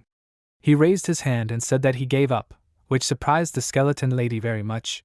She began to be pulled back into the portal and she spread her arms out to the sides, saying that she wouldn't let him leave so easily. The gate was about to pull her back in, but she continued to resist it and screamed in rage, after which she waved her hand, throwing a bone at Han Wu. It flew past him at high speed and exploded upon impact with the ground, and he turned around and exclaimed, "What the hell is going on here?" After that, the gate closed and the protagonist returned to the real world. The system reported that he took first place. Tian Wen's class scored a total of 252 points, beating another class that took second place by 20 points. Lu Lishan's class scored a total of 192 points and took 8th place. Seeing this, Teacher Lu got angry and said that he should have taken first place. His colleague looked at him with a satisfied smile, and the other teachers were very upset, and one of them said that he did not want to be fired. Everyone immediately congratulated MC on first place, and he laughed happily, saying that now all the rewards are his. An hour later, he received many cards as a reward. He received 1 unit of iron ore, land worth 100 divine power points. A level 1 sacred artifact exchange card. The first level card that the temple gives, and a divine rank weapon that can be exchanged, but the cost should not be more than 100,000 divine power points. He also received 1 elite seed, which turns ordinary creatures into elite ones. He received a divine core enhancement card and 1 divinity point, as well as 1 reproduction card. When the students saw his rewards, they were very surprised and said that this guy is now a real rich man. Meanwhile, the protagonist thought about it and said that he needed to think about how to use all this wisely. His homeroom teacher told him not to worry, he would help him choose the best options. Han Wu was happy and thought that he could be relied on. After that, he entered his god realm. The card with lands for the realm was successfully exchanged for 20 square kilometers of dense forest terrain. The sacred artifact exchange card was successfully exchanged for a first-level sacred artifact, a poisonous fog pearl. The divine core level increased by 1, and the construction of the first-level temple was also completed. He decided to use the exchange card and was presented with different options, among which was the whirlwind sword. He thought about it and said that the card could only be exchanged for 1 divine rank weapon. 4 swords would be enough for his hero, so he would not take the 5th for now. He needed to look for something like a hammer for the Red Orc blacksmith. He found a war hammer called Purgatory, worth 99,999 divine power points, created from the core of a Lord-type Purgatory Hydra. Minimum requirements for use: a heroic type of creature with the fire attribute. After reading the conditions, he said that he would not be able to use it right now. He would have to wait until the Red Orcs had a hero. He decided not to be upset and said that he had gotten it for free anyway. Another hour later, all the students gathered in the classroom and their homeroom teacher said that the main exam was a very difficult test, after which, in his opinion, only the strong remained. And he would like to ask the top 3 of this exam to come to the board. Han Wu, Qin Shuang and another guy came to the board and the teacher said that Han Wu had achieved the highest result, so he would receive 100 class points. He could also choose any of the treasures provided to the class. The protagonist thought that he was now even curious about what was in the class treasury. A system window with a list of items appeared in front of him. Giant Fists, Life Spring, Iron Mine Core, Frost Rocket Level 2 Skill, Goblin Nest Level 2 Construction, and the Elite Liger Creature Type. The protagonist chose Life Spring and his teacher thought that this was a wise choice. He did not pursue momentary strength and decided to start by developing his strengths. He had great potential. After a while, a student named Su Zhu came to their class and congratulated the protagonist on how well he did. Let him quickly sell him the divinity point he received. He will give 105 million divine power points for it right now. Han Wu looked at him with displeasure and thought, who the hell is he to order him around like that? So he even added 5 million points on top of the normal price. There's definitely something wrong here. He asked, why does he need it? He asked back, what's the difference? Let him agree, 105 million will be his in a second. This amount is enough for him to change his main representative and change his fate. MC frowned and refused his offer, but he continued to ask him about it, saying that, to be honest, divinity is what his grandfather needs. He lacks just a little bit to become a true god. If he sells him 1 point of divinity, not only will he get millions, but he will also become his debtor. Hearing this, Han Wu thought about it. 105 million is a huge amount. With this amount of energy, he will be able to increase the number of locusts that fit in his sphere tens of times and also acquire a debtor. He was about to agree, but suddenly a message came on his phone. Qin Shuang, who apparently overheard their conversation, wrote to him that she could buy a divinity point from him for 150 million. Did he agree to this? He was very surprised by such an amount, and wondered how much money her family had. She wrote a new message in which she asked if he really thought that 1 divinity point was only worth 100 million. He should have at least done some research before starting to trade divinity. Divinity can indeed be obtained by compressing 100 million points of divine power, which is created by condensing the faith points of his beings. Such a divinity would indeed cost a little more than 100 million. Such a price is due to the fact that when another god tries to absorb this divinity, there is a chance of failure. This is all because such a divinity will have the faith of another god. Does he understand this? That is why his divinity point is worth at least 145 million, which is not available on the market at the moment. After reading this, MC thought that everything became clear to him now. It turns out that Su Zhu was simply trying to rob him. Immediately after that, he turned to his classmate and discontentedly told him to get out of here, and he walked away saying that he cannot be arrogant just because he took first place on the exam. After that, 150 million divine power was credited to the protagonist's account, and he was very happy, saying that now he was literally swimming in money. After some time, in his realm of gods, he looked at the newly erected city and said that he thought the temple should be built in the Red Orc settlement. He built a temple there, and placed a life-giving spring in the desert, hoping that over time this land would also become fertile. The people of the Red Orcs knelt before him and thanked him with all their hearts. He placed a hammer in front of them and ordered them to raise their heads. He did not come empty-handed. He brought a divine artifact for them, the battle hammer of purgatory. He showed them the seed and said with a smile that he also brought this. He handed it to one of the orcs and said that he would bestow this elite seed upon him, which would raise his potential. He hoped that one day he would become a hero and lift this hammer. After that, he soared into the sky, and the orcs wished him a long life. The protagonist looked at the poison mist pearl in his hand and said that he listened to the teacher's advice and took it. But why does he need it? After these words, his teacher immediately contacted him and asked if he wanted to talk to him about something. He replied that he wanted to say that during today's exam, he and teacher Lu had a bet on something. In the end, he outdid his nephew and won him 5 divinity points. He decided that it would be fair to share some of the winnings with him. He showed him 2 items and said that this was a card that was worth about 150 million divinity points. He thinks that he himself understands the value of this card, so he better tell him about the second option. This is a trophy he received during the battle in the outside world. This is an egg created by the insect king himself, the heavenly demon. They have already killed it without damaging the egg itself. However, this thing, even though it is dead, can still produce a huge amount of demonic energy every day, which can eventually turn his locusts into low-level heavenly demons. From the beginning, he told him that he should prioritize cultivating his core beings, and this egg will help him do that. After listening to him, the protagonist thought that teacher Lu and the others thought of him as nothing because locusts are a very weak type of being, but teacher Tian is different. Instead of mocking him, he gave him an opportunity that will allow him to turn his low-level locusts into heavenly demon beetles. Of course, they are not comparable to Qin Shuang's natural elite thunder sparrows, but at least they will be equal to ordinary beings like goblins and orcs. The teacher told him to remember that he can choose one of these rewards. He replied with a confident smile that he would choose the egg then, and he said that he had no doubt about it. By the way, the poison attribute goes very well with demon cultivation, so he could pour the power of the poison mist pearl into his core right now. The result would definitely surprise him. Han Wu thanked him and said that he would try to live up to his expectations. After a short pause, he asked if he knew where he could buy a large amount of cheap meat. He didn't care about the quality, the main thing was the quantity. It was just that it was too expensive in ordinary stores. Tianwen was surprised and said that if he wanted to feed the locusts, he didn't advise him to buy meat in stores, it was too expensive and of little use.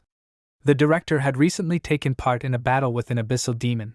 There were still a huge number of demonic golem corpses lying on the battlefield, so he would ask him about it. MC thanked him and ended the call, then began to walk through the forest, thinking that the effect of the gluttony artifact was too strong. His locusts were literally sweeping away everything in their path. The power of his core was not enough to feed them, he urgently needed to find alternatives. He placed the egg at the roots of a tree and said that he thought if he placed it near a century-old tree, the process of secreting demonic energy would go faster. Perhaps it would even satisfy the hunger of his locusts a little. 2 days later, he returned to this place and saw how the egg had grown into the trunk of the tree. He said that it looked like one locust had already managed to eat its fill of demonic energy. He can't wait to see what will come out of it. He wondered how many days they develop. Suddenly, the egg cracked and he excitedly said that it was hatching. A heavenly demon beetle, a normal-type creature with a talent called cruelty, crawled out of the egg.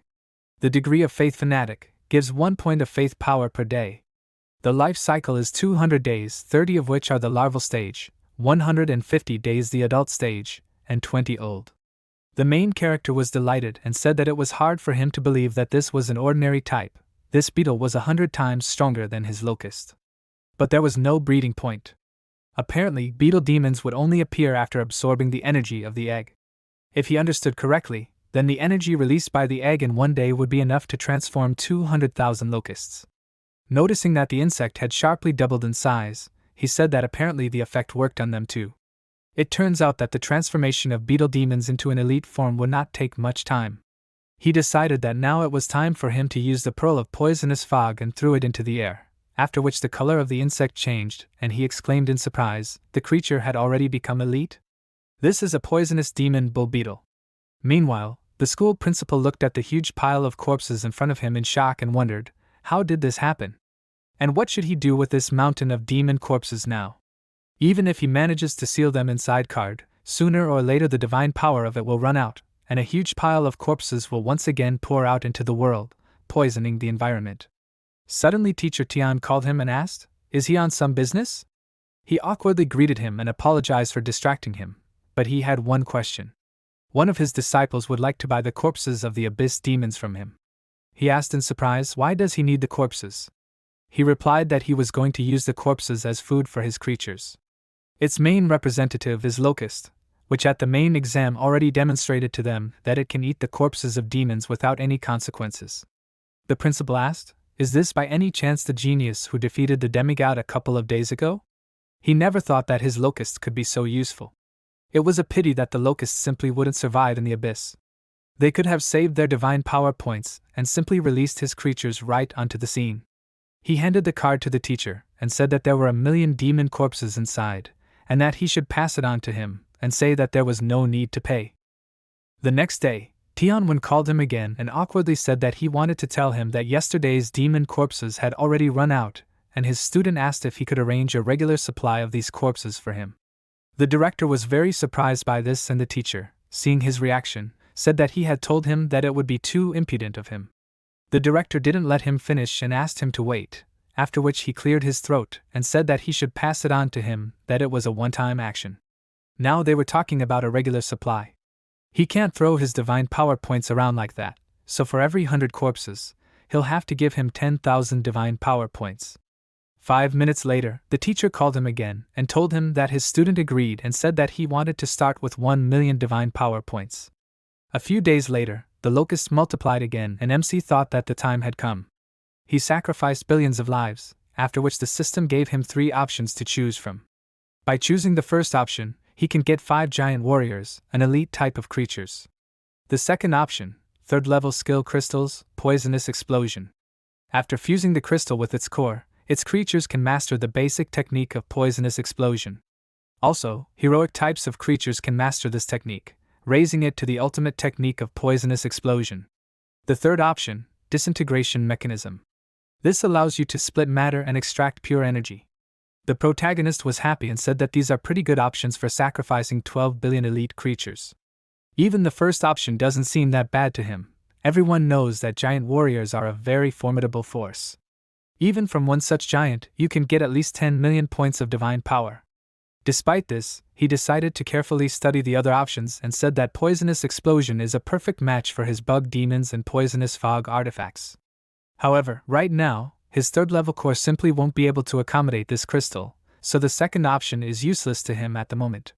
He chose the third option with the thought that if he understood everything correctly, the decay mechanism will split the materials and give him energy crystals. They say that such crystals are needed for the development of creatures that rely on magic, and they are very expensive. Now he will be able to earn money without doing anything. A huge mechanism appeared in front of him, and he threw iron ore into it, and after 5 hours he took out an iron crystal from the mechanism. He took it in his hands and asked disappointedly, "Is this the crystal that is usually used in forging equipment as food for some special races?" If he remembered correctly, each of the crystals was worth 5 points of divine power. This was certainly not what he expected, but it was still good. In the long run, he could really make good money from this. Suddenly, a strange voice sounded in his head, addressing him as a great god and saying that while they were working, they were attacked by unknown undead.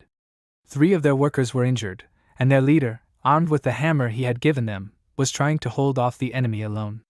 They were begging him to save their people, the Red Orcs. Han Wu was surprised and thought that it seemed like the temple was broadcasting the pleas of its creatures to him. But how did the undead get into his god realm?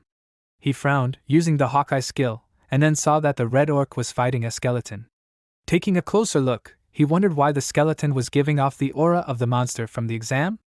The skeleton continued to resist the orc's attacks, and MC said with a smile that he was strong. He asked the system to give him information about him, and it reported that the identification attempt had failed. The creature was not his follower, so he could not reveal information about him. He got angry and called out to the Sword Emperor, ordering him to go there quickly. Immediately after his words, the old man appeared on the battlefield, and as soon as he noticed the skeleton, he immediately chopped it into several pieces. The bones scattered on the ground shook, and then reunited into a single skeleton. Meanwhile, the protagonist himself arrived on the battlefield and ordered the skeleton to submit to him, and believe in him. Only then will he be able to reincarnate. But in response, the monster only hit him, but was unable to cause any harm. Hanwoo said that he was so naive. As long as the core of his divine realm existed, there was no way he could hurt him. He turned to his subjects, and ordered them to continue chopping him up until he surrendered. 3 days later, the skeleton, along with his comrades, knelt before the deity and said that they wanted to submit to him. MC patted his head with a smile and praised him, asking, "Now he will be able to see information about him, right?" The system showed the information. It is a Lord-type creature, but at the moment it is weakened, incomplete, and sealed. Has a talent called Crystal Bones and Resurrection, faith level, devout, gives 1 million faith power points per day. A new day has come. Hanwoo returned to school and the homeroom teacher asked, "Are they ready for the next exam?" He will say it directly. This exam will greatly increase the gap between them, since the result will determine which academy they will enter.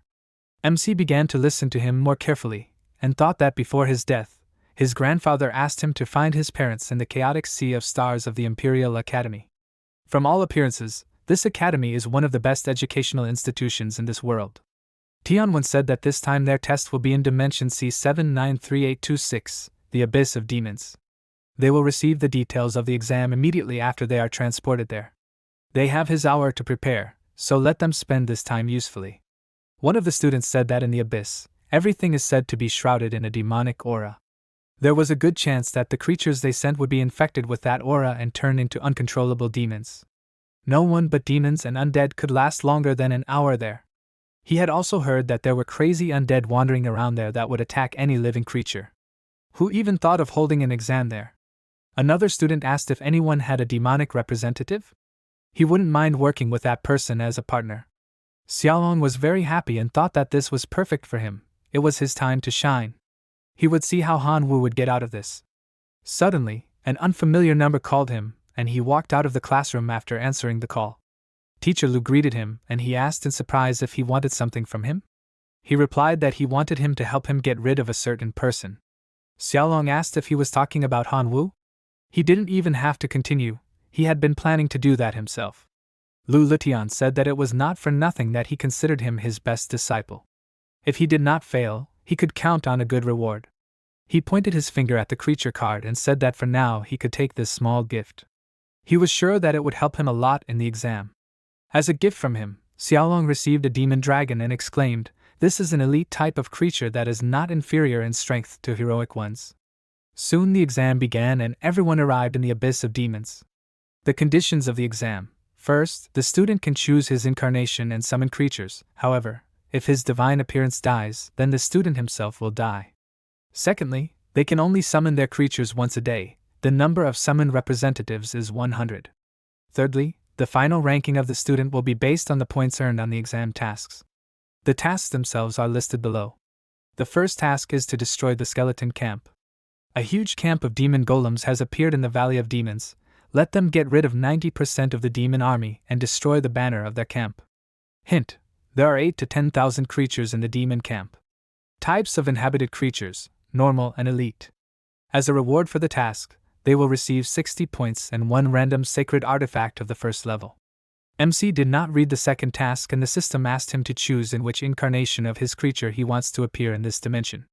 He can choose to incarnate Locust, Red Orc Blacksmith, Whirlwind Sword, Skeleton Lord. The protagonist chose the fourth option thinking that it was obvious. The undead are the only type of creatures that will not be susceptible to the destructive effects of demonic aura. Streams of dark energy swirled around him and he was scared, and then he looked down and saw that he had completely turned into a skeleton. He looked around and said that the Abyss of Demons is a real paradise for the undead and demons.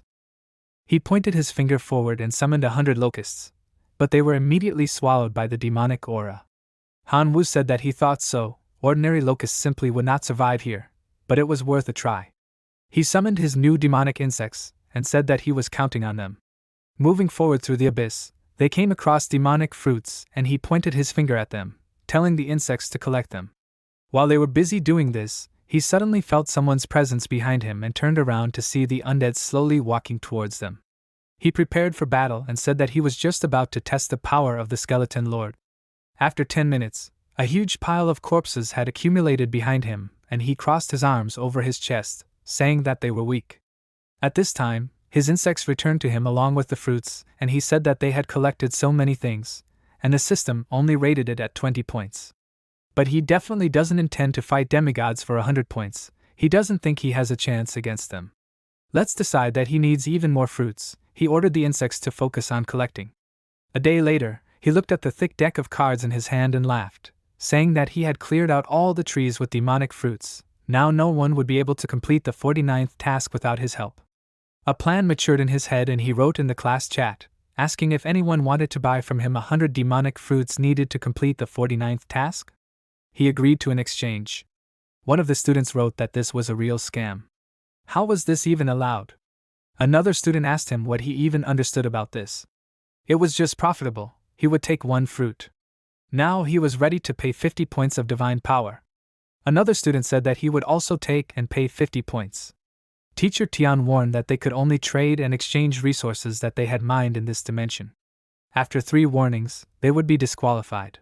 After reading the message, he said that it was not bad. It turns out that he had obtained the universal currency of this dimension.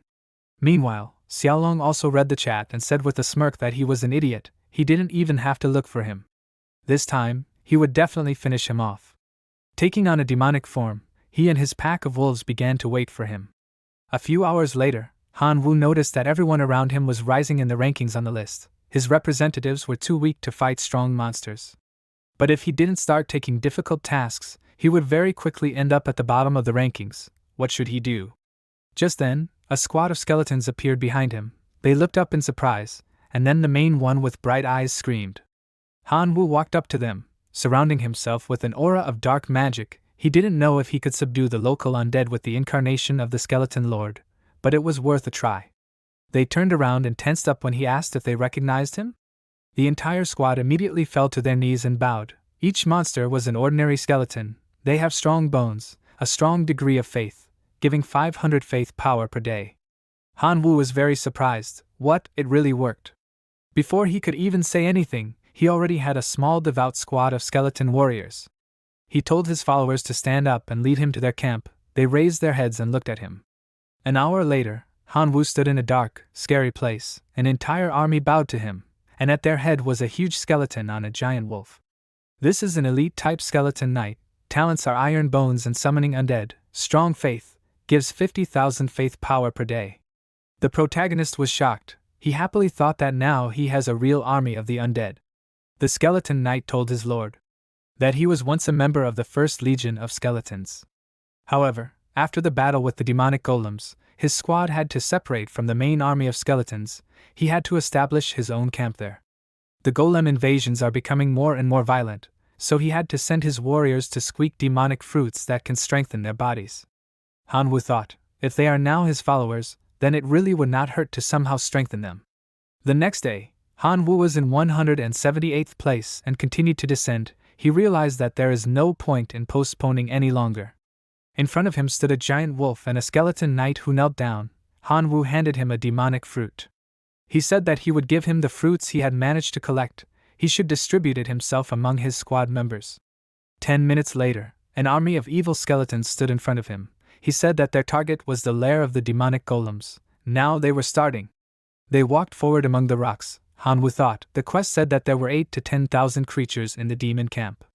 He only had 1,000 skeletons. It would not work to go into direct conflict. He would have to act cunningly. He turned to them and told one of the skeletons to lure 10 demons to them. The skeletons stood at the entrance completely alone. Then screams were heard. A small squad of evil demons was running towards him. They stopped abruptly and were shocked. Many skeletons appeared in front of them at the same time. They began to cover themselves with their hands when the skeletons attacked and waved their weapons. Han Wu looked at the cloud of dust that covered the scene of the fight. He said it was convenient that after the demonic golems died, they could be turned into skeleton warriors. They killed enemies and built up their own army. That's why he loved the undead. In just an hour, Han Wu's skeleton army already numbered 7,000 warriors. He stood in front of the cave with his army and was very confident. He said that now there were 3,000 creatures left in the demon lair. It was time for a large-scale battle. After that, he stretched out his hand forward and shouted for everyone to go to battle. After 3 hours, the skeleton presented him with a beautiful sphere and called him his lord. The protagonist smiled and said that they did a great job. The task was completed. Han Wu received 60 points and immediately rose sharply in the ranking to 108th place. The creepy wolf felt someone's aura. Xiaolong said that this is bad. Where is this Han Wu even going? He looked at the ranking and asked in surprise, did he get 60 points? Apparently, he had cleared out the demon golem's lair. Well, he had exceeded his expectations, the bastard.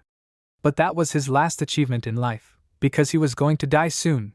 There was a large army at the entrance to the lair. Xiaolong asked in surprise, skeletons.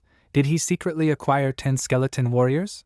He was very cunning, wanted to use them to rank higher in the exam? He could not dream of such a thing. He shouted for his hellhounds to attack. They began to run in a pack, opening their mouths and growling loudly. When they approached, Han Wu turned around, but the skeletons blocked him. They shouted that they needed to protect the Lord and attack the hellhounds, but they also confidently and viciously attacked. Xiaolong said that this was only the second day of their stay in the demon abyss, and Han Wu had already managed to gather a large army. He asked, what will happen in a few days? Then even he will not be able to deal with him. He must kill him now. He took the form of a dragon and screamed loudly, opening his mouth. His body was enveloped in fire magic. At this time, the skeleton knight was fighting the hell dog, and Xiaolong himself approached Han Wu. He asked why Xiaolong attacked him and his creatures? If he remembered correctly, there was never any feud between them. But Xiaolong screamed angrily. He may think that he just doesn't like him and die.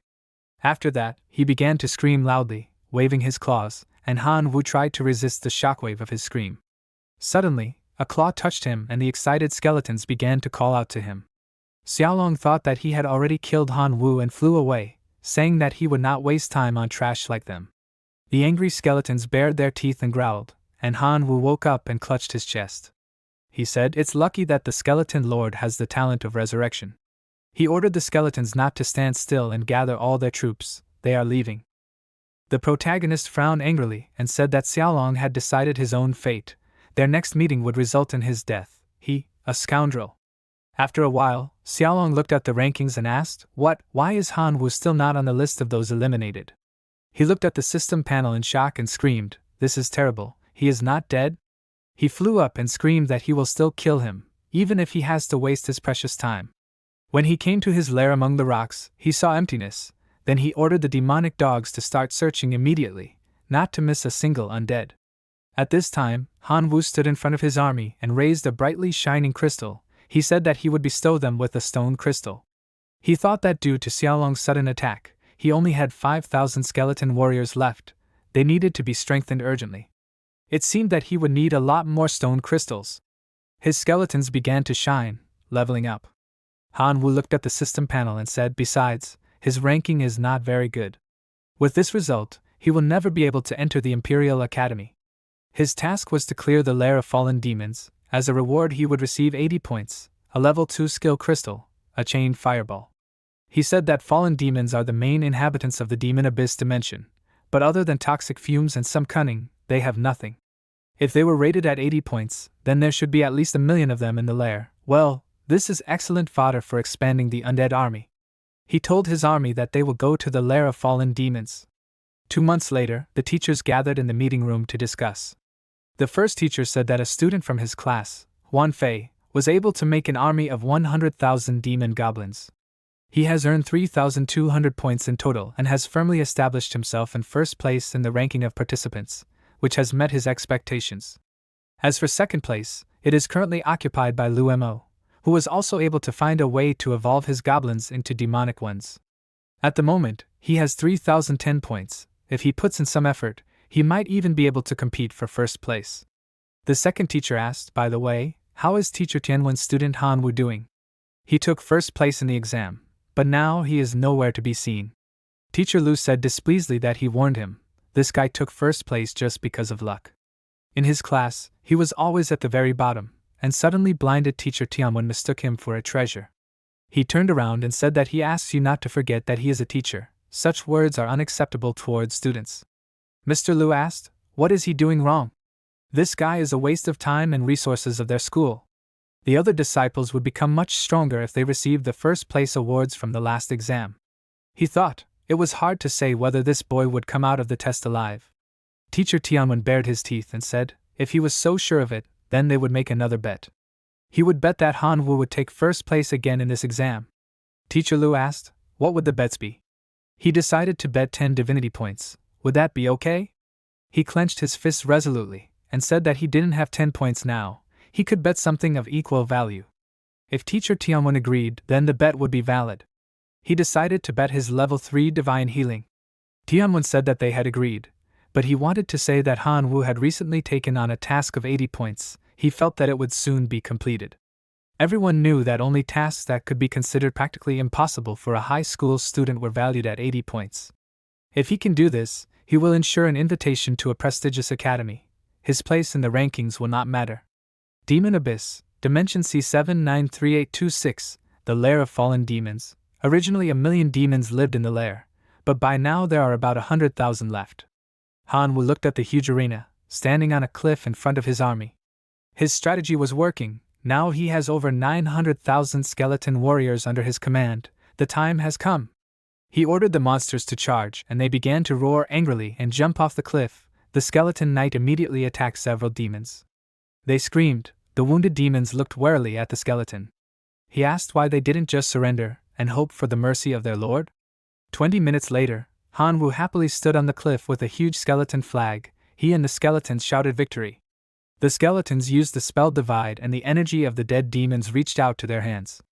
Bright magic surrounded the bodies and dried them out. The skeletons absorbed their powers and changed their shape. Now it is an elite-type skeleton resurrector. The monster has strong bones, can resurrect skeletons. A devout degree of faith gives 500 faith power per day. The protagonist asked in surprise, what? This skeleton resurrector is stronger than even his skeleton knight. Having collected the last of his energy and turned the demon into a skeleton, the resurrector roared, and the former demon woke up, becoming undead. The protagonist looked at this from above and said that this is great. All the warriors of his army are back in action. A skeleton knight came up to him from behind and knelt down, giving him a magic item, saying that this is a trophy for a respected lord. He took this artifact and looked at the system panel. This is a level 1 sacred artifact, a staff of flame. If you place this artifact in the core of the divine sphere, its main representatives can get the initial skill fireballs. The destructiveness of the skill will depend on the strength of the creatures themselves. The item can be used as a divine weapon. Hero Template Fragment, a quarter of the whole part. If you collect the entire hero template, you can get a heroic type of creatures. The source of the fallen gives the race of creatures the properties of fallen demons. Creatures gain resistance to negative effects and ignore the demonic aura of the demon abyss. The protagonist thought, the source of the fallen is a real treasure for this dimension, so later he will summon his locusts. He became more confident. Well, now he has a 1,000,000-strong army of skeleton warriors. He is not afraid of this nasty Xiaolong. He asked to show the rewards and a system window appeared in front of him. He received 80 rating points. His place is 401. He received a level 2 skill crystal chain fireball. Han Wu thought, okay, he figured this out. It seems there was another task on the list to clear the lair of the local demons. He needs to hurry. He stood on the cliff and shouted for his army to move forward. His skeletons screamed and were surrounded by dark magic. Even the sky darkened. 3 days later, the teachers looked at the system panel. The ranking was updated in real time. Han Wu completed 2 tasks for 80 and 70 points in a short time. Han Wu rose to 4th place. The teacher said, this is amazing. In just 3 days, Han Wu was able to rise from the last places to 4th. There really is a genius in Teacher Tianwen's class. Mr. Liu folded his arms in dissatisfaction and said, what difference does it make even if he has 4th place? It's not 1st place. They heard an announcement. This is a message from the first echelon of the Fury of War. After the exam is completed, they are inviting Han Wu's disciple for an interview. A message from Hidden Dragon Academy. They invite disciple Han Wu to an interview after the exam is over. A message from 2nd Tier Green Mountain Academy. After the exam is over, they invite disciple Han Wu to enroll in their academy, without exams. Dissatisfied and surprised, Teacher Liu told Vice Principal Su that this was unthinkable. Why did she report invitations from academies only for disciple Han Wu? But she replied that there were no other messages yet. He shouted that he didn't believe it, he was only ranked 4th. How could the academies not notice 3 other disciples who were higher in the rankings? She replied that the academies had an unspoken rule, they only send invitations to those disciples who were able to score at least 3,000 points. They also had to complete one task worth 80 points, so far only Han Wu had met these requirements. Just now, the Qin Shuang student had completed the 80-point quest and scored over 3,000 points, and the War Fury Academy had sent her an invitation.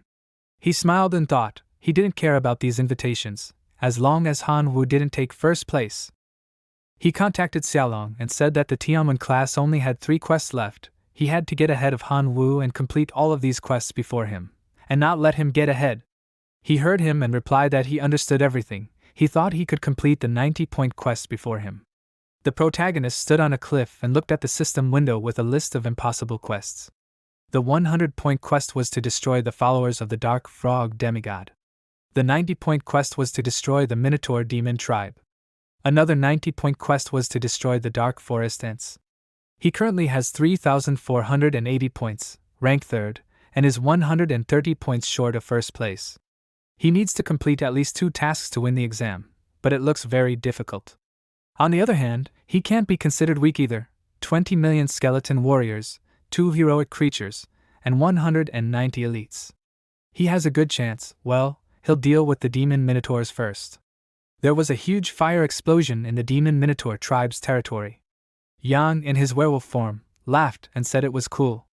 Xiaolong should try harder, he doesn't want Han Wu to get ahead, does he?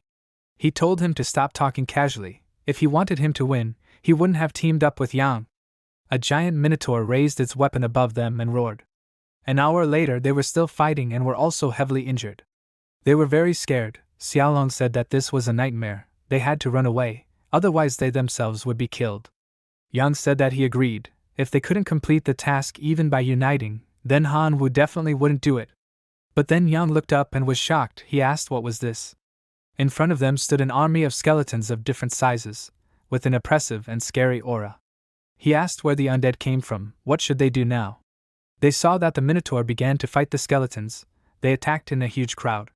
Xiaolong and Yang heard scary sounds and he said not to be afraid, although there were many skeletons, but these were ordinary skeleton warriors, they would simply break through them. The protagonist screamed from the cliff, did they want to escape? He wouldn't let them go so easily, he ordered the bone collector to attack. A giant skeleton knight appeared in front of them, roaring loudly, he was summoned by a skeleton in a robe. The evil monster hit the ground, and the resurrector began to read the spell again, Huyuluma. A human skeleton surrounded by magic began to fly out of the lizard's body. They screamed in fear and panic, they need to forget about the creatures, it's time for them to save their lives. A giant skeleton knight stood in front of them and told them to stand still, and the students asked what he would do with them. Han Wu stood on the skeleton's shoulder, he greeted his classmates, and the surprised Xiaolong asked Han Wu, where did he get such a powerful undead? Its main representative species was a locust. But the protagonist said that only out of politeness he would not torture and mock him, but would kill him quickly. The monster swung its huge leg to strike, and Xiaolong screamed in panic and asked to stop. Right in front of the frightened Yang's face, the monster's leg loudly hit the ground, raising dust. He said that there had never been any disagreement between them, he could apologize for this misunderstanding, but his death would do no good. Han Wu said that was true, but he couldn't let him go just like that either. Yang cried and screamed, he would give him all the treasures he had gotten from that dimension. He was just asking to let him go. Han Wu said that they had come to an agreement, and now he had to leave. Yang escaped, and 5 hours later, the protagonist stood in front of a huge mountain, defeated by the Minotaurs. The remaining warriors fell to their knees and bowed, saying that they surrendered and were ready to submit to His Excellency. He looked at the system window, he had completed the task and received 90 points. His points were now 3,570, the disciple in first place had 3,610 points, he had 2 tasks available. He thought that was great, no one had yet managed to complete the second task for 90 points. But then he saw that the task for 90 points had been completed. He asked in surprise, what, someone just completed one of the remaining tasks? But who could do that? Immediately, a message appeared that Qin Shuang scored 3,580 points and rose to second place. He said that he was not surprised, which meant that he would only be able to take first place if he killed the half-god frog of darkness. He thought about it. The difficulty of this task is beyond the capabilities of ordinary students. But if he wants to attract the attention of the Imperial Academy, he simply must rise to first place. He appeared in front of 3 islands and shouted for his army to begin an invasion. The teachers said that the rest of the students had already left the dimension. Only the students of Teacher Tianwen remained there. In second place is Qin Shuang with 3,580 points, and in third place is Han Wu with 3,570 points. Teacher Tianwen said Qin Shuang, second place, Han Wu, third place, and Su Yang in seventh. What are they doing there? Mr. Lu said, dissatisfied. Just having fun, don't you understand? They only have one last task left to kill the demigod. None of these weak students dare to fight such a powerful creature. Besides, if they lose, they will lose everything. No one has ever completed this task in the history of their school. Teacher Tianwen said that this is exactly what they are going to do. Shuang and the protagonist have already gone to this demigod, and very soon they will all see what will come of it. He, unlike Mr. Lu, believes in his students. At this time, Shuang's birds were flying. Surrounded by her lightning magic, she sent them to attack the frog monster. This monster was not alone. There were also explosions everywhere. While the frogs were burning, they screamed loudly. The demigod raised his paws up. A spiral of dark magic appeared. He called her a reckless woman. After that, he activated a protective barrier. A huge dome appeared from the ground, into which lightning struck. He screamed. How dare she attack his tribe? He will kill her and all her followers. Shuang felt something was wrong. She was in the form of a bird and said that it was bad. She was attacked by strong magic. The wounded bird began to fall down. But in the air she was able to use the magic of the divine tree of purification. Shuang confidently looked forward and spread her wings and used a lightning strike that fell on the dome. After that, she created a ball of strong energy that was approaching the dome. She gathered other creatures around and told the thunder sparrows to use a lightning strike. All the birds created such balls that exuded lightning. After such a powerful strike with many balls, the dome crashed and shattered into pieces. She said that it worked. A demigod frog appeared and told his demonic toads swallowing mountains to attack. She was scared and asked what? At the same moment, the shadow of a giant toad covered her. The monster stood on its hind legs and began to attack with its long tongue. The toad managed to grab Shuang and swallow him. Inside she used her lightning and said that this is bad, the toad is too big. Her lightning does not harm the monster at all. If this continues, she will die. She saw a call from Han Wu and thought in confusion, Han Wu? He is calling at a terrible moment, she is actually dying. But then she answered. He greeted her happily and said that she looks fine, but where is she? Shuang said irritably that it is none of his business. He asked if they could team up for a while? Otherwise, in 10 minutes, there will really be nothing left of her and her sparrows. She asked why she should agree at all? But then she immediately changed her tone to a more friendly one and said okay, but she will take the god's body for herself, and give him all the rest. Is that an agreement? He replied that they had an agreement, but she must order the thunder sparrows to deliver him and his elite creatures. It so happened that he was in an incredibly remote area and could not reach the battlefield. Shuang ordered the sparrows to lead them to the swamp. Her army of birds began to fly forward, flashing lightning. Han Wu immediately saw them and said in surprise that they were very fast. He began to wave his hand and call them, and then jumped on one, ordering them to fly. He also said that they should not forget his skeletons. His army flew on huge birds to the dark swamp, where the sparrows immediately attacked the frogs. The skeletons also began to attack other monsters, but after a while Han Wu saw a mountain of bones. He thought that the skeleton warriors were too weak individually, they crumbled from the touch of a frog. But at least there were quite a lot of bones there.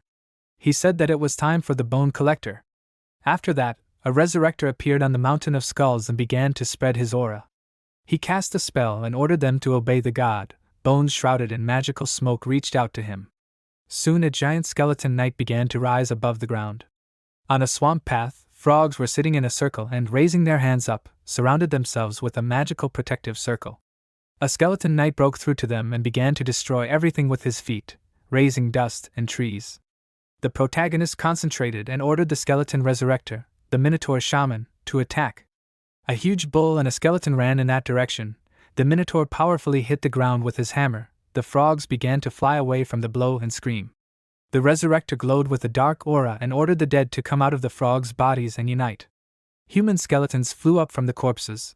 They were surrounded by dark magic, and a new squad of frog warriors stood in front of them. Thunder sparrows attacked from above and incinerated the monsters with their lightning. The demigod said that he underestimated them. He would have to become a little more serious. He crossed his arms. Streams of dark magic appeared around him. Manhwa flew high above the swamp. He thought it was a terrifying spell. The monster instantly killed all his skeleton warriors. What to do now? He gathered all his creatures, but victory was still too far away. Suddenly, he heard Jianfeng and was surprised. He told the respected god that he wanted to fight. The other monsters said they wanted it too. He happily asked, "Is this the wind sword and his red orc blacksmiths?" The protagonist frowned and said that they were in time. If the new followers can't cope, then he will have to use the power of the old ones. A huge portal in the form of a gate appeared, from which there was a bright glow. The wind sword came out and prepared all his swords. He was at the head of the orc army. They began to run to attack and shout that they would destroy them. Another bright portal appeared in the sky, from which many explosive and magma locusts flew out. They said that they made their choice. He can sacrifice them to win. Manhwa was surprised, but then he made up his mind and began the sacrifice. The whirlwind took away the monsters' lives. He looked at the system panel and said, it was unexpected that the reward would be so useful. Was the heavens really watching over him? He received the sacred flame of hope, a special item that dispels the darkness, negative effects on creatures. The item strengthens his creatures, a gift from the creatures whose lives he sacrificed. Manhwa took a large torch and said, the sacred flame of hope shall dispel the darkness in his path. The frog monsters were surprised and began to worry, and he smirked and said that their time had come. The shocked demigod asked, how is this possible? How could some pathetic artifact dispel his dark spell? He does not believe it. Manhwa flew over the swamp and his torch shone brightly, dispelling the darkness and magic. The frogs screamed as dark magic came out of them as well. He approached the monster. It seemed that this toad swallowed Shuang. The protagonist said that it was necessary to quickly defeat this toad swallowing mountains. Jianfeng and the orc jumped out of the portal in the sky, saying that they obeyed the master. They began to inflict slashing blows on the frog with a sword, and the orc also hit him with his large hammer. The monster screamed, and when the toad's stomach was badly wounded, Shuang flew out and the demon looked up. She quickly created a ball of strong magic and attacked. The toad was in the very center of the explosion. Everything around was in dust and lightning. Shuang with an army of sparrows and the orcs Manhwa were approaching the monster at the same time. Nothing could be seen at that place because of the huge fiery explosion. The skeleton knight crushed the rest of the frog monsters with his giant legs. The demigod said that he would kill these impudent scoundrels, but he failed to use dark magic. He turned around and asked, what? Manhwa flew behind him with a torch, which easily dispelled his magic, and Shuang attacked from above, burning the monster with lightning. The demigod fell to the ground and dark smoke came from him. They happily flew. Shuang repeated that she only wanted the body of the demigod, and he would take the rest for himself. The protagonist and Jianfeng approached the frog. He said that he would give them everything he had in exchange for his life. Manhwa folded his arms in displeasure and said that after he died, everything that was his would go to him. The demigod began to worry, and Jianfeng raised his sword then brought it down hard on the frog. After 30 minutes, they stood in front of a giant mountain of treasures. Shuang told him not to worry, she would not take his loot. He asked, is she sure? She could take a few artifacts. But Shuang refused and said that she was good at keeping her promises. Everything except that toad's body was his. He put the crown on her head and said, okay, she can count this as interest on the debt. Shuang blushed and turned away, proudly saying that she would accept it then. Teacher Tianwen contacted him and said that they had done a great job. The management of their school and representatives from some academies wanted to meet him after he returned. He was surprised, and the teacher said that he would collect the bones of his skeletons himself. He did not have to worry. They walked along the corridor. Tianwen asked them to be very polite. All these people were true gods. They should not be trifled with. They entered the office and saw a long table with various representatives from the academies. Manhwa wondered if these true gods would notice his unique talent and ability to sacrifice his life. The man said they will start with Shuang. She is a descendant of a very influential true god family, right? Also, in this exam, she received the body of a demigod. If he understood everything correctly, then she plans to use it to create a lore-type creature. How many divinity points does she have at the moment? The teacher looked at him in surprise and thought, Shuang is going to create a lord-type creature without even becoming a demigod. This is an incredible result. Even they, the school leadership, being demigods, could not get close to such creatures after years of effort. Shuang replied that this is true, she has 4 divinity points. The protagonist looked at her in surprise and thought, 4 points? Her family had to spend at least 450 million divine power, such amounts he cannot even imagine. The satisfied representative of the academy said, in that case, he wants to please her. She fully meets all the requirements of their 3 academies. As soon as she creates a lord, she can immediately apply to any of the academies. She would be informed in advance of all the details of the training in the academy she had chosen. Shuang thanked him. Then the man frowned and said, now her classmate Han Wu. They had looked at his results. His main representatives are locusts, right? He confirmed this, and the teacher drew a cross in the column of the representative of the god realm. He asked, at the moment he possessed 1 point of divinity, right? He said that was correct. Then the teacher put a cross in the column of the amount of divinity. The teacher said that they had one last question left. They were very interested in this. How did he obtain a heroic creature of the Wind Sword Emperor type? And also, although weakened, but still the incarnation of the Skeleton Lord? Han Wu thought, apparently they do not know about his unique ability, then he has no reason to reveal this information. He asked if he could not answer this question? The teacher answered yes, but then he would have to disappoint him, although he took first place in the last 2 exams, but he does not meet the other requirements. If he wants to enter one of their 3 academies, he must maintain this primacy in the entrance exams. The deputy director was upset and said that she was sorry, but she repented that the representatives of the academies did not appreciate his outstanding achievements. The protagonist looked at her confidently and asked her not to be upset. He would show himself in the entrance exams. The teacher from the academy wished him luck and waved his hand. Tianwen took him by the shoulder and said that he admitted that the top academies have high requirements, and it was normal if he could not enter. But he should remember that he had invitations from second-class academies. Han Wu replied that he did not need it, he wanted to enter the Imperial Academy. He left the office, and Shuang was already waiting for him. She asked, did he hear? After she creates a lord-type creature in her realm, she will be able to enter the preparatory course of one of the best academies. He probably understands himself that there will be much more resources for development there. And he wants to go to the Imperial Academy? The protagonist replied that it was true, he was sure that he would enter. He thought that he had to fulfill his grandfather's last wish and find his parents. Shuang blushed with embarrassment and said that she also wanted to enter. She had already made her choice a long time ago. Well, there was still a long time before the entrance exams, and she would be entering the preparatory course of the Imperial Academy soon. By the time he entered, he would no longer be able to compare with her. So now, while she was busy with the Lord, he had a chance to become her slave. He should think about it. He replied that he was doing well without her, too. She had seen his results herself. He saw no point in becoming her slave. Well, he needed to sort out the trophies. He would go. Shuang blushed even more and told him to think about it.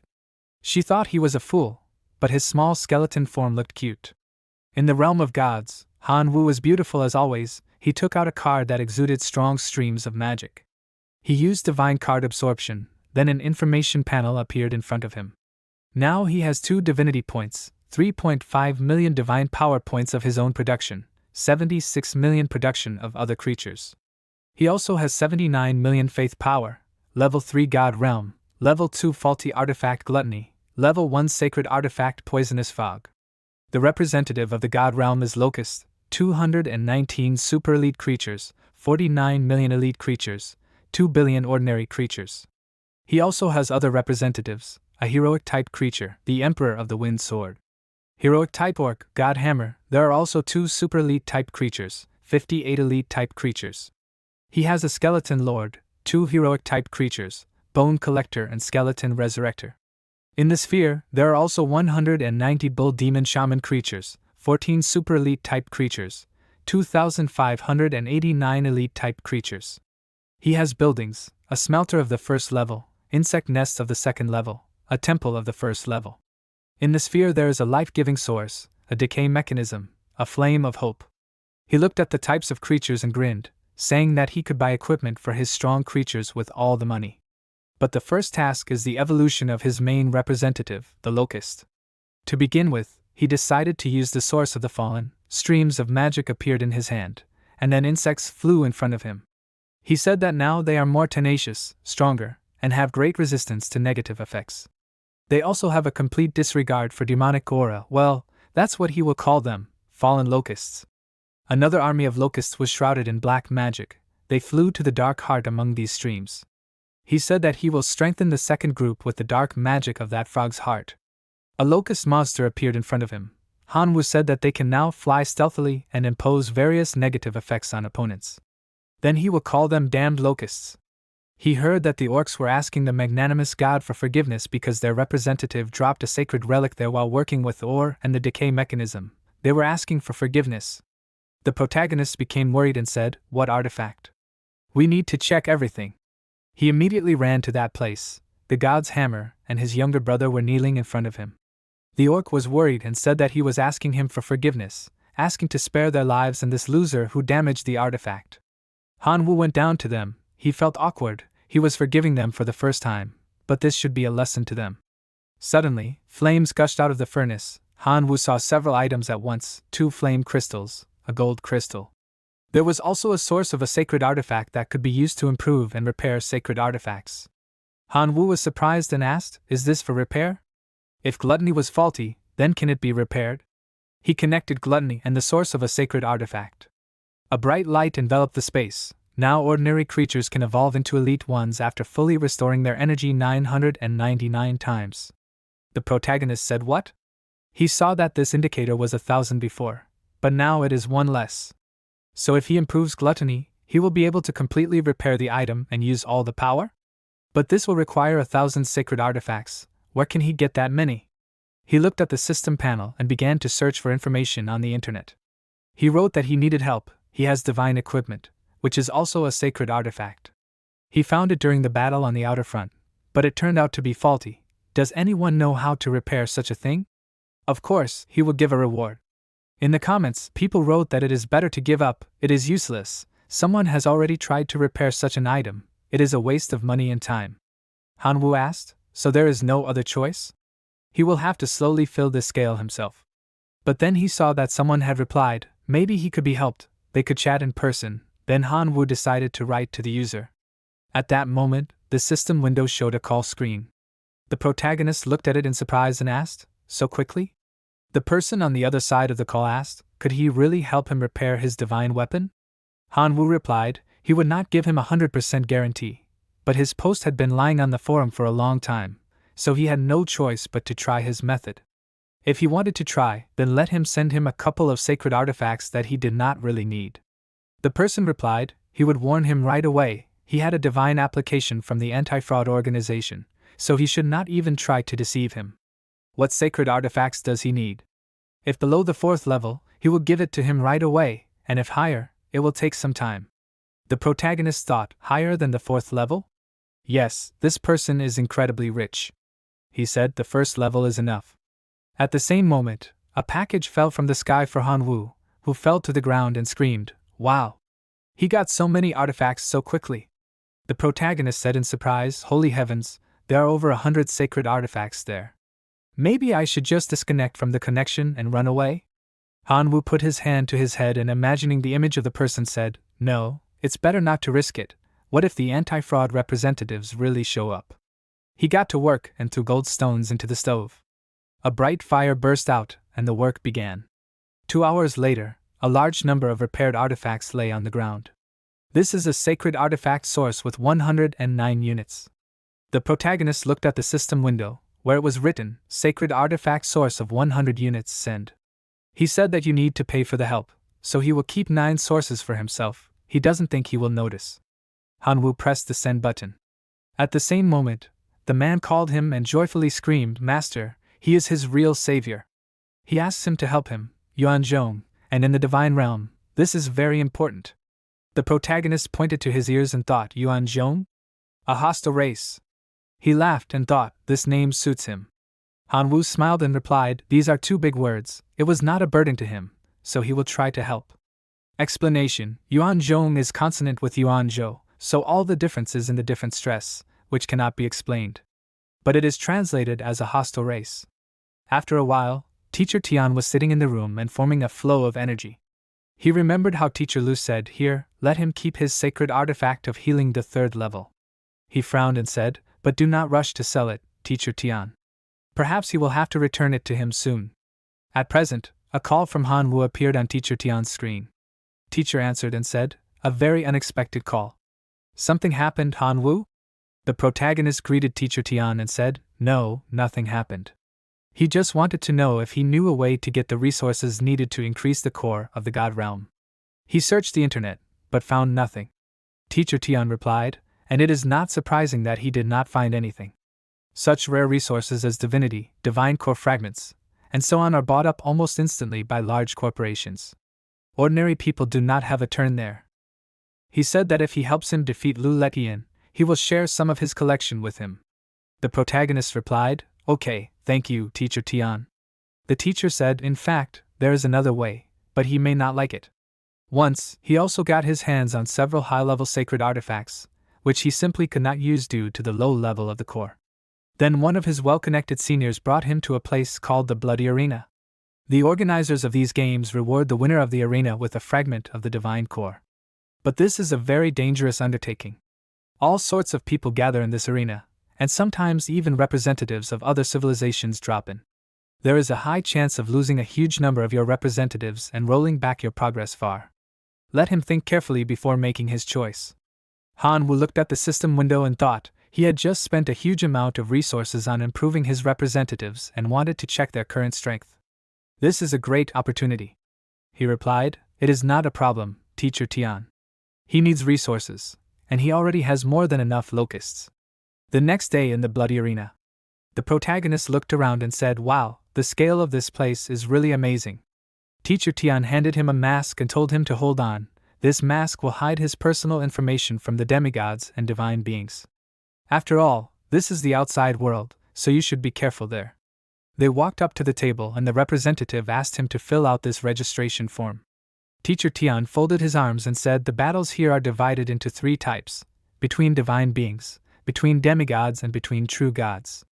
Unless the participants themselves ask for it, then battles between participants of different levels are not held. There is no limit to the number of creatures used, but you can admit defeat only if you lose at least 50% of all your creatures. But especially stubborn participants can resist until they lose absolutely all of their representatives." A system window appeared in front of the protagonist, informing them that they have selected an opponent for him. "Let him prepare to move." Han Wu asked, "Already?" At that moment, he began to be sucked into the portal and he asked fearfully, "Where is he being transferred?" He was transferred to another space and a man appeared in front of the protagonist who said, "Hey, youngster, although he cannot read information about him, he does not need this to understand that he is still a beginner." The guy pointed at himself and said not to worry, the rat uncle takes great care of the newbies, so he will lose quickly and almost painlessly. The people in the stands were surprised, this guy is still very green. Is this his first fight? Poor guy, in his first fight he will have to face the ruthless rats of this scumbag. Come on, everyone has to go through this. This flower, who was raised in greenhouse conditions, just needs to understand the cruel rules of the outer worlds. Han Wu frowned and thought, judging by the chatter of the audience, this rat is a very difficult opponent. The system window asked to call his creatures. The fight will begin in 3 minutes. The rat raised his hand and laughed. He was sure that he had never seen so many creatures from the enemy. He understands his confusion, young man, so he offers to surrender without resistance. He promises that he will let him go right after he destroys all his representatives. The rats approached him and he laughed. The protagonist sent his insects forward and asked, is he trying to scare him with his numbers? Rat laughed and asked, is he comparing his pathetic locusts with his rats? Let him not fool around, little boy, just surrender, and Uncle Rat will definitely take care of him. The system window reported the start of the battle. Rat shouted, "Ratmen, to the gun." These ones pulled the arrows and fired them upward. The protagonist frowned and ordered the fallen locusts to provide protection. The sharp arrows pierced the insects' wings and nailed them to the wall. Rat shouted, "Let them not stop, but continue shooting further." Han Wu screamed, "It's the turn of these damned locusts, let them disorient the enemy." At this moment, the insects moved forward and distracted the rats, and the protagonist shouted, "And now they, the heavenly demon beetles, let them kill all of these." The insects released their stingers towards the rats and a voice rang out, "This is a crushing defeat for the rat." The scoreboard showed the score, Manhwa, 99% of the surviving creatures. Rat Clan, 22% of the surviving creatures. The rat stretched out his hand and shouted, "Stop, let him stop, enough." He doesn't want to continue the fight anymore, he surrenders. In the arena, there was a huge pile of rat corpses, above which a bright crystal was shining. Manhwa looked at it and said, "A fragment of the divine core." He touched it and said, suspiciously similar to his ability to sacrifice life. The voice said that the fight was over and the winner was Manhwa. Let him prepare to move to the waiting area. Teacher Tian put his hand on his shoulder and said, "You did well, Manhwa." Such a confident victory, even though it was his first fight. He must be happy to have received such a coveted reward, huh? The protagonist adjusted his mask, and the teacher said since he hadn't lost even 1% of his creatures, he was probably eager to clash with the next opponent in the arena. He would say right away, if he won the second one, he would get a core fragment 10% larger than the previous one. Manhwa smiled and said, "Then continue." He needs a lot of fragments. 32 days later, the protagonist said he won again, but lost about 100 million of his elite and even super elite locusts. He looked at the crystals of different sizes and said, but how many divine core fragments did he get for 89 victories? At the moment, he could easily upgrade his core to level 7. The protagonist thought about it, but with each level, the requirements for upgrading become greater. To reach level 8, he would need more fragments than for upgrading all the previous levels combined. Teacher Tian said he wanted to say that with the current strength of his creatures, he could even compete with some demigod. Manhwa looked at him and asked, but would he get more fragments as a reward if he challenged such a formidable opponent? Teacher Tian replied, of course, for defeating a demigod, he would get a reward 10 times greater than what he had previously received. And since he had won 89 times, all of this would be multiplied, giving him a fragment 90 times greater than a normal core fragment for defeating a demigod. The protagonist looked down and thought. The guy handed him an application form for an inter-rank battle. He asked, is he really sure of his choice? It is very risky. Manhwa replied, yes, he is sure. At this moment, the people on the platform began to talk. The brat got cocky. He had heard about this brat, who had been in the arena for over 30 days, and apparently it went to his head, since he challenged the demigods. Let him be shown his place, he bets on the demigod. The guy looked away and said, demigods have a completely different level of divine core, can use high-level sacred artifacts, and have many divine spells. What was he thinking when he agreed to this? The spectator replied, he thinks it's his overconfidence.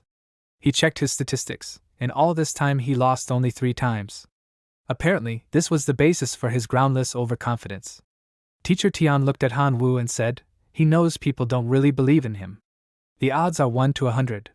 The protagonist replied, Teacher Tian, he himself cannot bet, but asks him to bet 10 million points of divine power on him. Teacher Tian laughed and said, and he does not doubt himself at all. Okay, he will bet another 5 million on him and his own money, so that it will be more interesting to watch. In case of his victory, he promises to buy some divine weapon. Manhwa smiled and thanked the teacher. He frowned and said, although this did not add much motivation to him. He was already looking forward to this battle. The protagonist took off his mask and thought, he has not yet added a single sacred artifact after upgrading the core. Where to start? He moved to his god realm and standing on the mountain said, he does not think that gluttony or poison will somehow help him in the upcoming battle. At this moment, a call came to his system window, respected master, has he already taken out today's portion of sacred artifact sources? Manhwa frowned and asked, by the way, he said that he could get artifacts up to the 4th level, right? Yuanzhong replied, yes, master, his god realm has a whole bunch of sacred artifacts from the 1st to the 3rd level. If he needs any of them, he can just say so. The protagonist frowned and said, well then, he will not refuse. He needs powerful sacred artifacts of the 2nd level, preferably with the attributes of poison, earth, darkness, and fire. At the same time, a huge package fell next to him. Manhwa screamed, this guy is incredibly rich. 2nd level sacred artifact, magma sphere. It carries the power of the fire and earth attributes. Increases the defense and resistance of creatures, and also accelerates the recovery of this. 2nd level sacred artifact, shadow nail.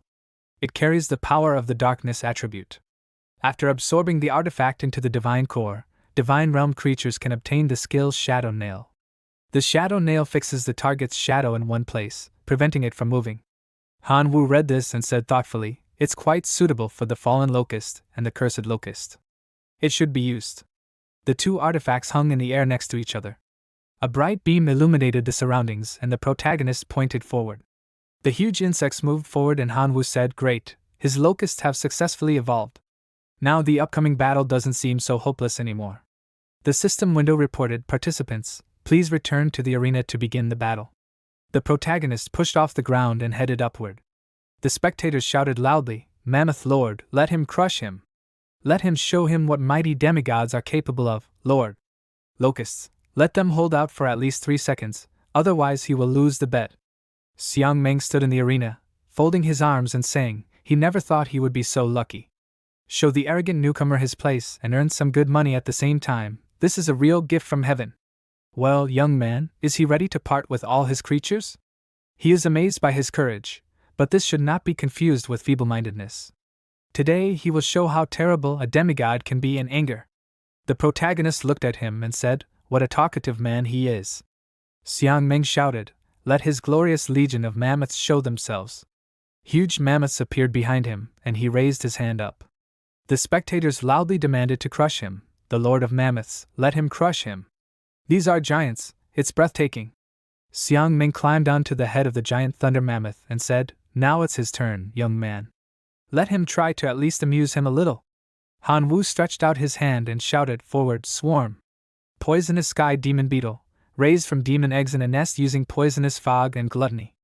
Magma fallen locust, raised in a nest using gluttony and a magma sphere. Shadow curse locust, raised in a nest using gluttony, dark curses, and a shadow nail." Xiang Meng frowned and said, "Not bad for a beginner. He can't wait to get started." He shouted, "Forward, his legion!"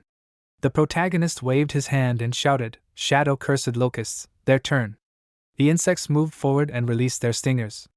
It pierced near the mammoth and the audience shouted, "Let them see, the mammoth just froze. What kind of ability is this? It hit the shadow, but it affected the body. I've never seen anything like this." Han Wu shouted, "Poisonous sky demon beetles, now they are." Their poisonous stings pierced the mammoth's forehead, and Xiang Meng laughed and said, "It's all useless, a youngster, let him just put up with it." Yes, he was able to stop his thunder mammoth, but what's the point? His locusts, even if they are super elite, can't even scratch his giant. Han Wu frowned and asked, "Is he so sure about this?"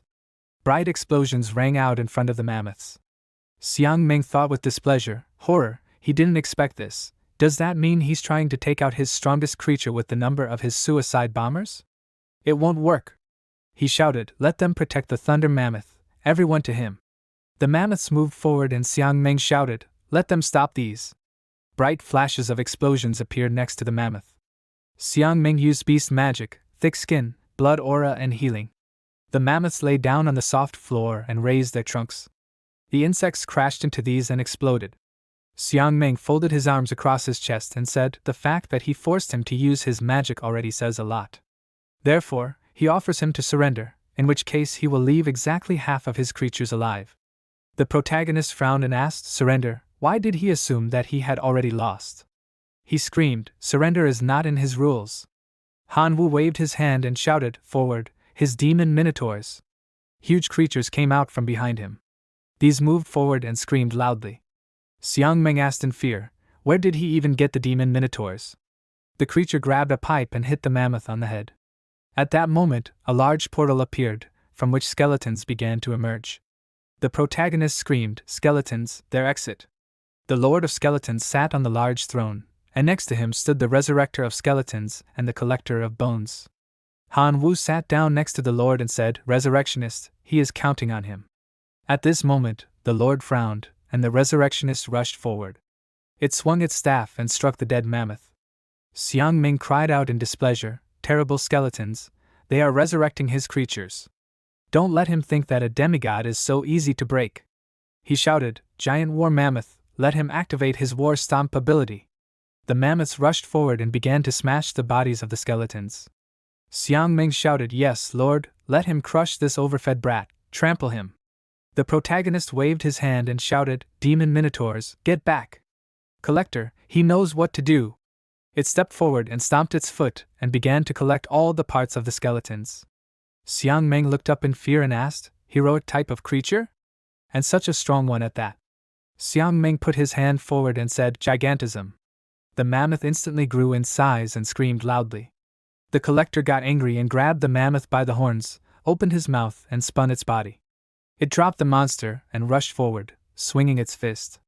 The elephant's trunk wrapped around the skeleton's hand and hit the ground. It jumped up and screamed loudly. The collector rushed forward and swung his arm and began to strike the mammoth. The protagonist screamed, "Now, let him finish this." The collector continued to strike and grabbed the horn, pulled it out.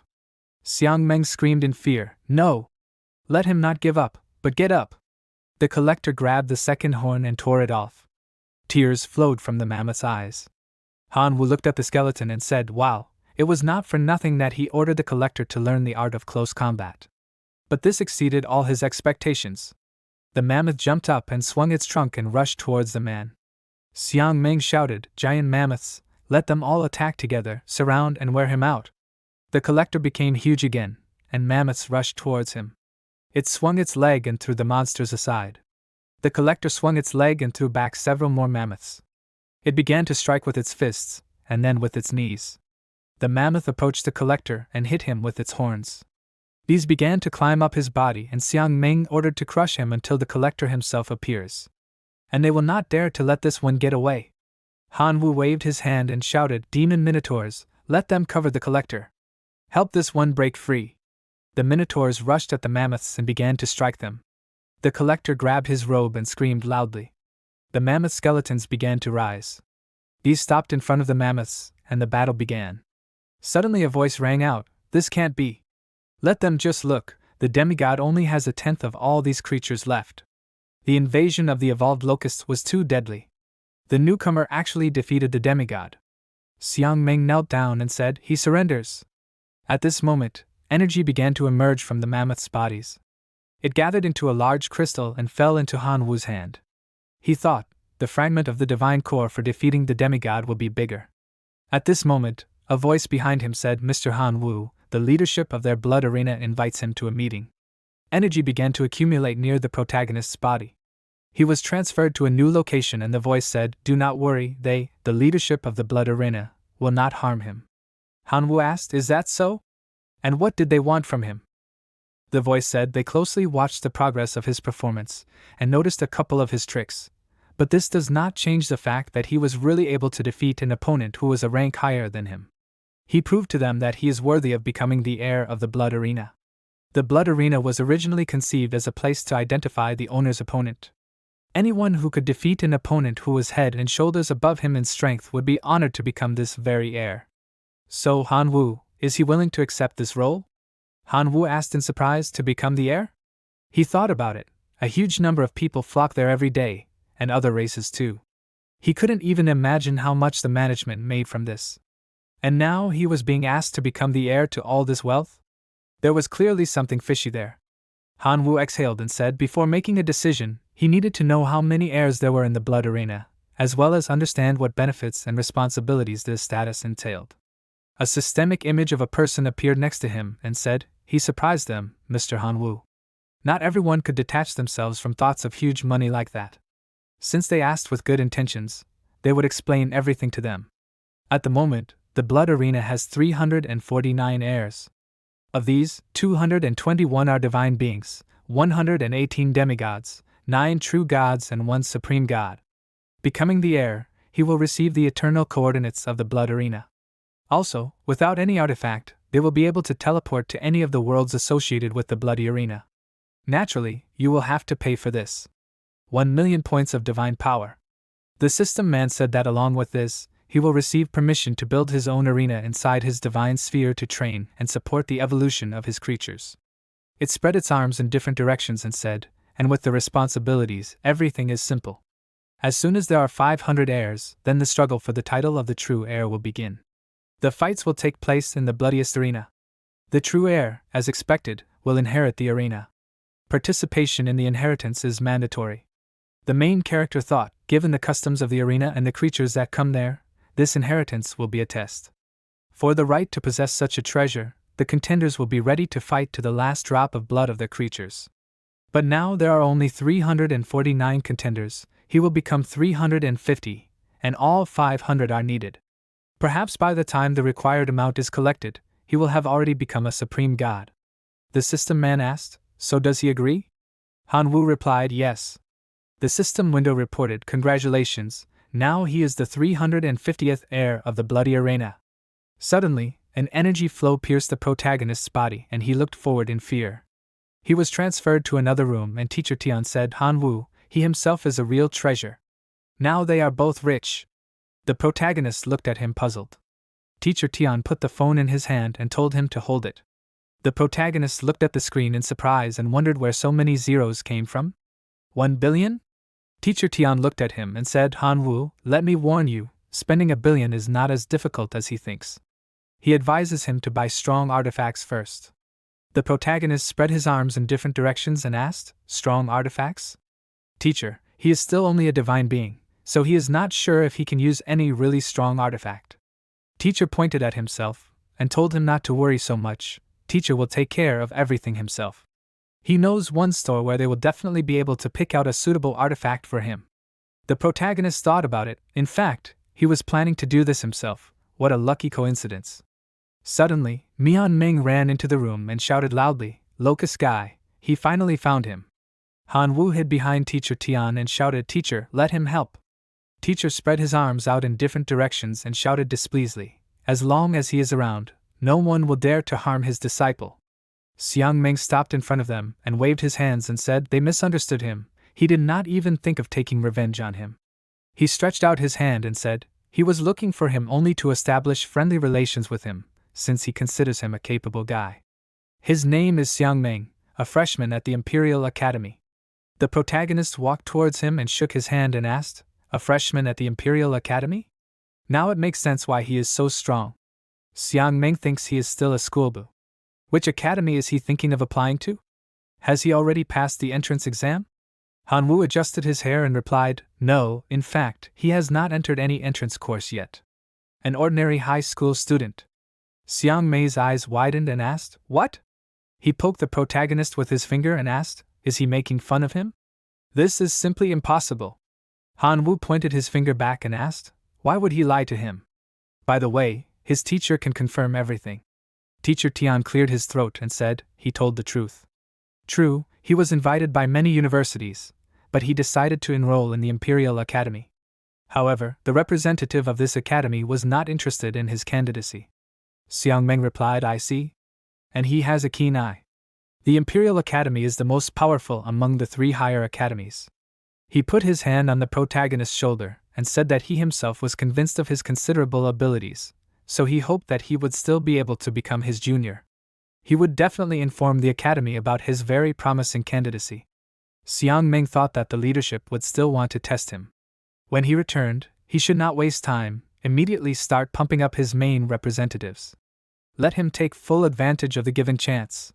Han Wu asked in surprise, would he really help him? Xiang Meng turned around and laughed. Of course, he has potential.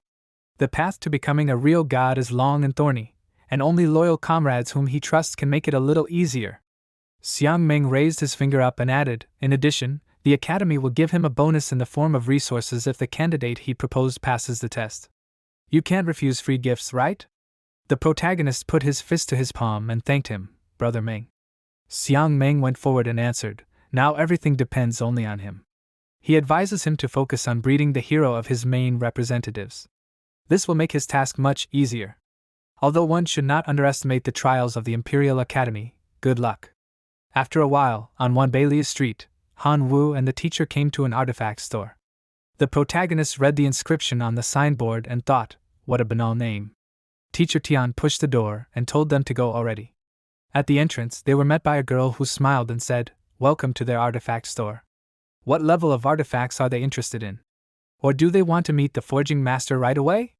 After a while, the girl went forward and said to contact Master Nign and tell him that Mr. Tian has arrived. Han Wu thought about it. The teacher did not even consider the assortment. Is this master really that good? The girl pointed to the portal and asked there, gentlemen. The protagonist exchanged glances with the teacher, and they stepped inside. Han Wu came out of the portal and looked at the standing Master Tony. he said. He hopes that he has not come empty-handed, Tian. The protagonist thought fearfully, maybe it is not too late to get out of there? Teacher Tian cleared his throat and pointed his hand and said, Master Tony, in general, this is his disciple. The master scratched his bald head and asked, Old man Tian's disciple then? Okay, then first he will explain to him the rules of his store. Everyone is welcome there, but he does not have discounts for disciples and students. The protagonist frowned and thought, is he serious? Any other store would have at least a minimal discount for disciples. In fact, it is not so easy for them, disciples, to earn this money. He was able to save 1 billion only through hard work and a bit of luck. Teacher Tian pointed his hand forward and said, Han Wu, Master Tony has a sharp tongue, but his heart is kind. In addition, he creates really high-quality artifacts. Master Tony smiled and said, Old man Tian, he didn't know that he could talk like a human. How many years have they known each other, and only now did he say something normal? He frowned and thought, is he the one with the sharp tongue? Let him remember himself, he's still babbling like that in front of his student. Master Tony opened the curtain and said, Okay, let him come in, he will show him his works. The protagonist followed him and found himself in a large room full of weapons. The master pointed his finger down and said, Each of these products has its own mark, meaning that it is handmade.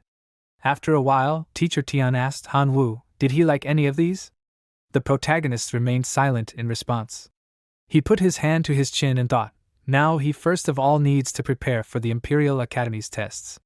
For this, he will need a goo jar, which costs 4 divinity, and in points it is slightly less than 600 million. He pointed his finger up and said, he needs a 2-star artifact goo jar. Goo, this is a poisonous parasite. Goo jar, a 2-star artifact, the first function is goo purification.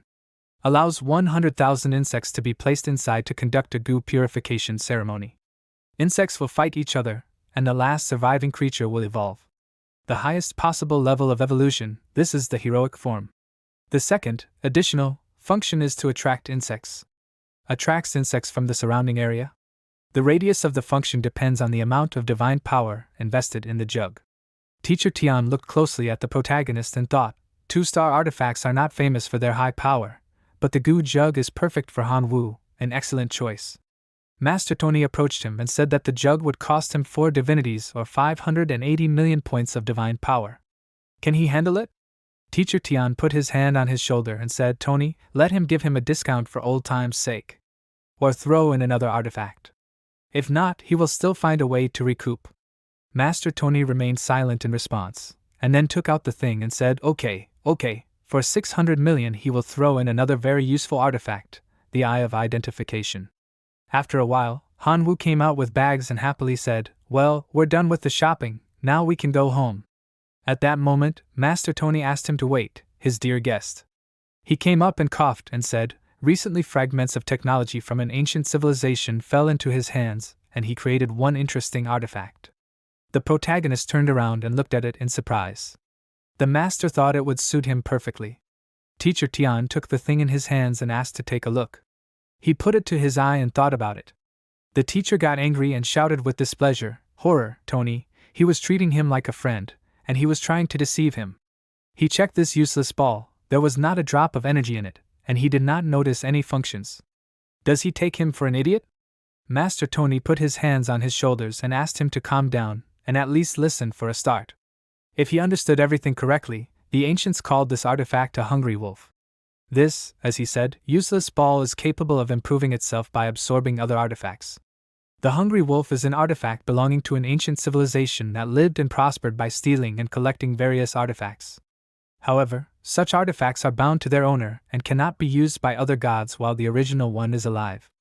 After the fall of that civilization, the ruler of the Ming dynasty began collecting their most valuable artifacts and was greatly disappointed when he learned about the peculiarity of these. Then he ordered his most skilled craftsmen to begin studying these. And so, after several generations, the craftsmen finally managed to uncover the secret of one of the artifacts. They created the hungry wolf. The hungry wolf is able to improve itself by absorbing other artifacts. At the same time, this powerful artifact inherits the functions and effects of those it devoured. Dozens of civilizations declared a hunt and began to destroy the hungry wolves so that no one could take possession of such a powerful artifact. In the end, the Ming dynasty itself disappeared under the onslaught of dozens of enemies. Master Tony looked at Han Wu and said, "Dear guest, he sees that he knows a lot about artifacts, so he decided to offer him a hungry wolf. He is in a good mood today, so he is ready to give it to him for only 1 billion points of divine power. What does he think?" The protagonist looked at him carefully and thought, for 1 billion? Somehow too cheap for an artifact, because of which several civilizations were erased at once. Is he trying to deceive him? Master Tony spread his hands in different directions and said, "But he will warn you right away, the hungry wolf he created has shortcomings. After all, only part of the technology fell into his hands. His artifact is also capable of improving by absorbing other artifacts, but the improvement itself will be 10 times slower than the original.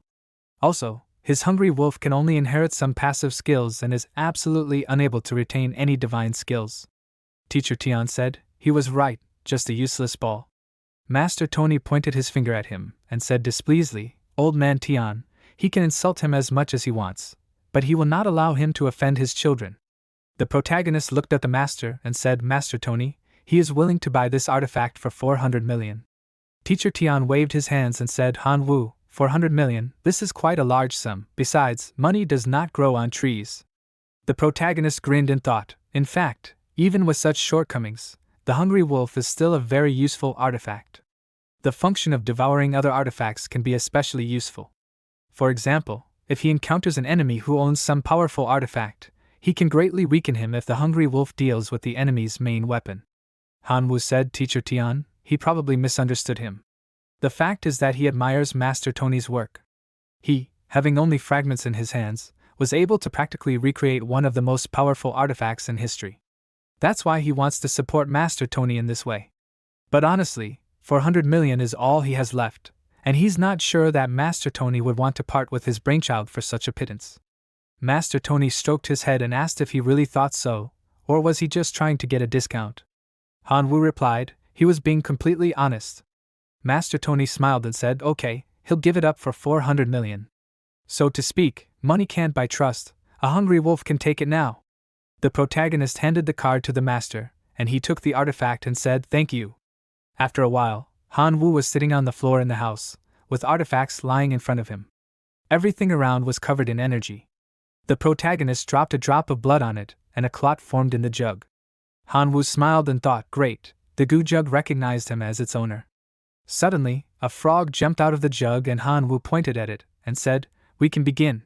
He looked thoughtfully at the ball and asked, "Why didn't the hungry wolf react in any way?" "Just don't let him tell him that he wants more blood,"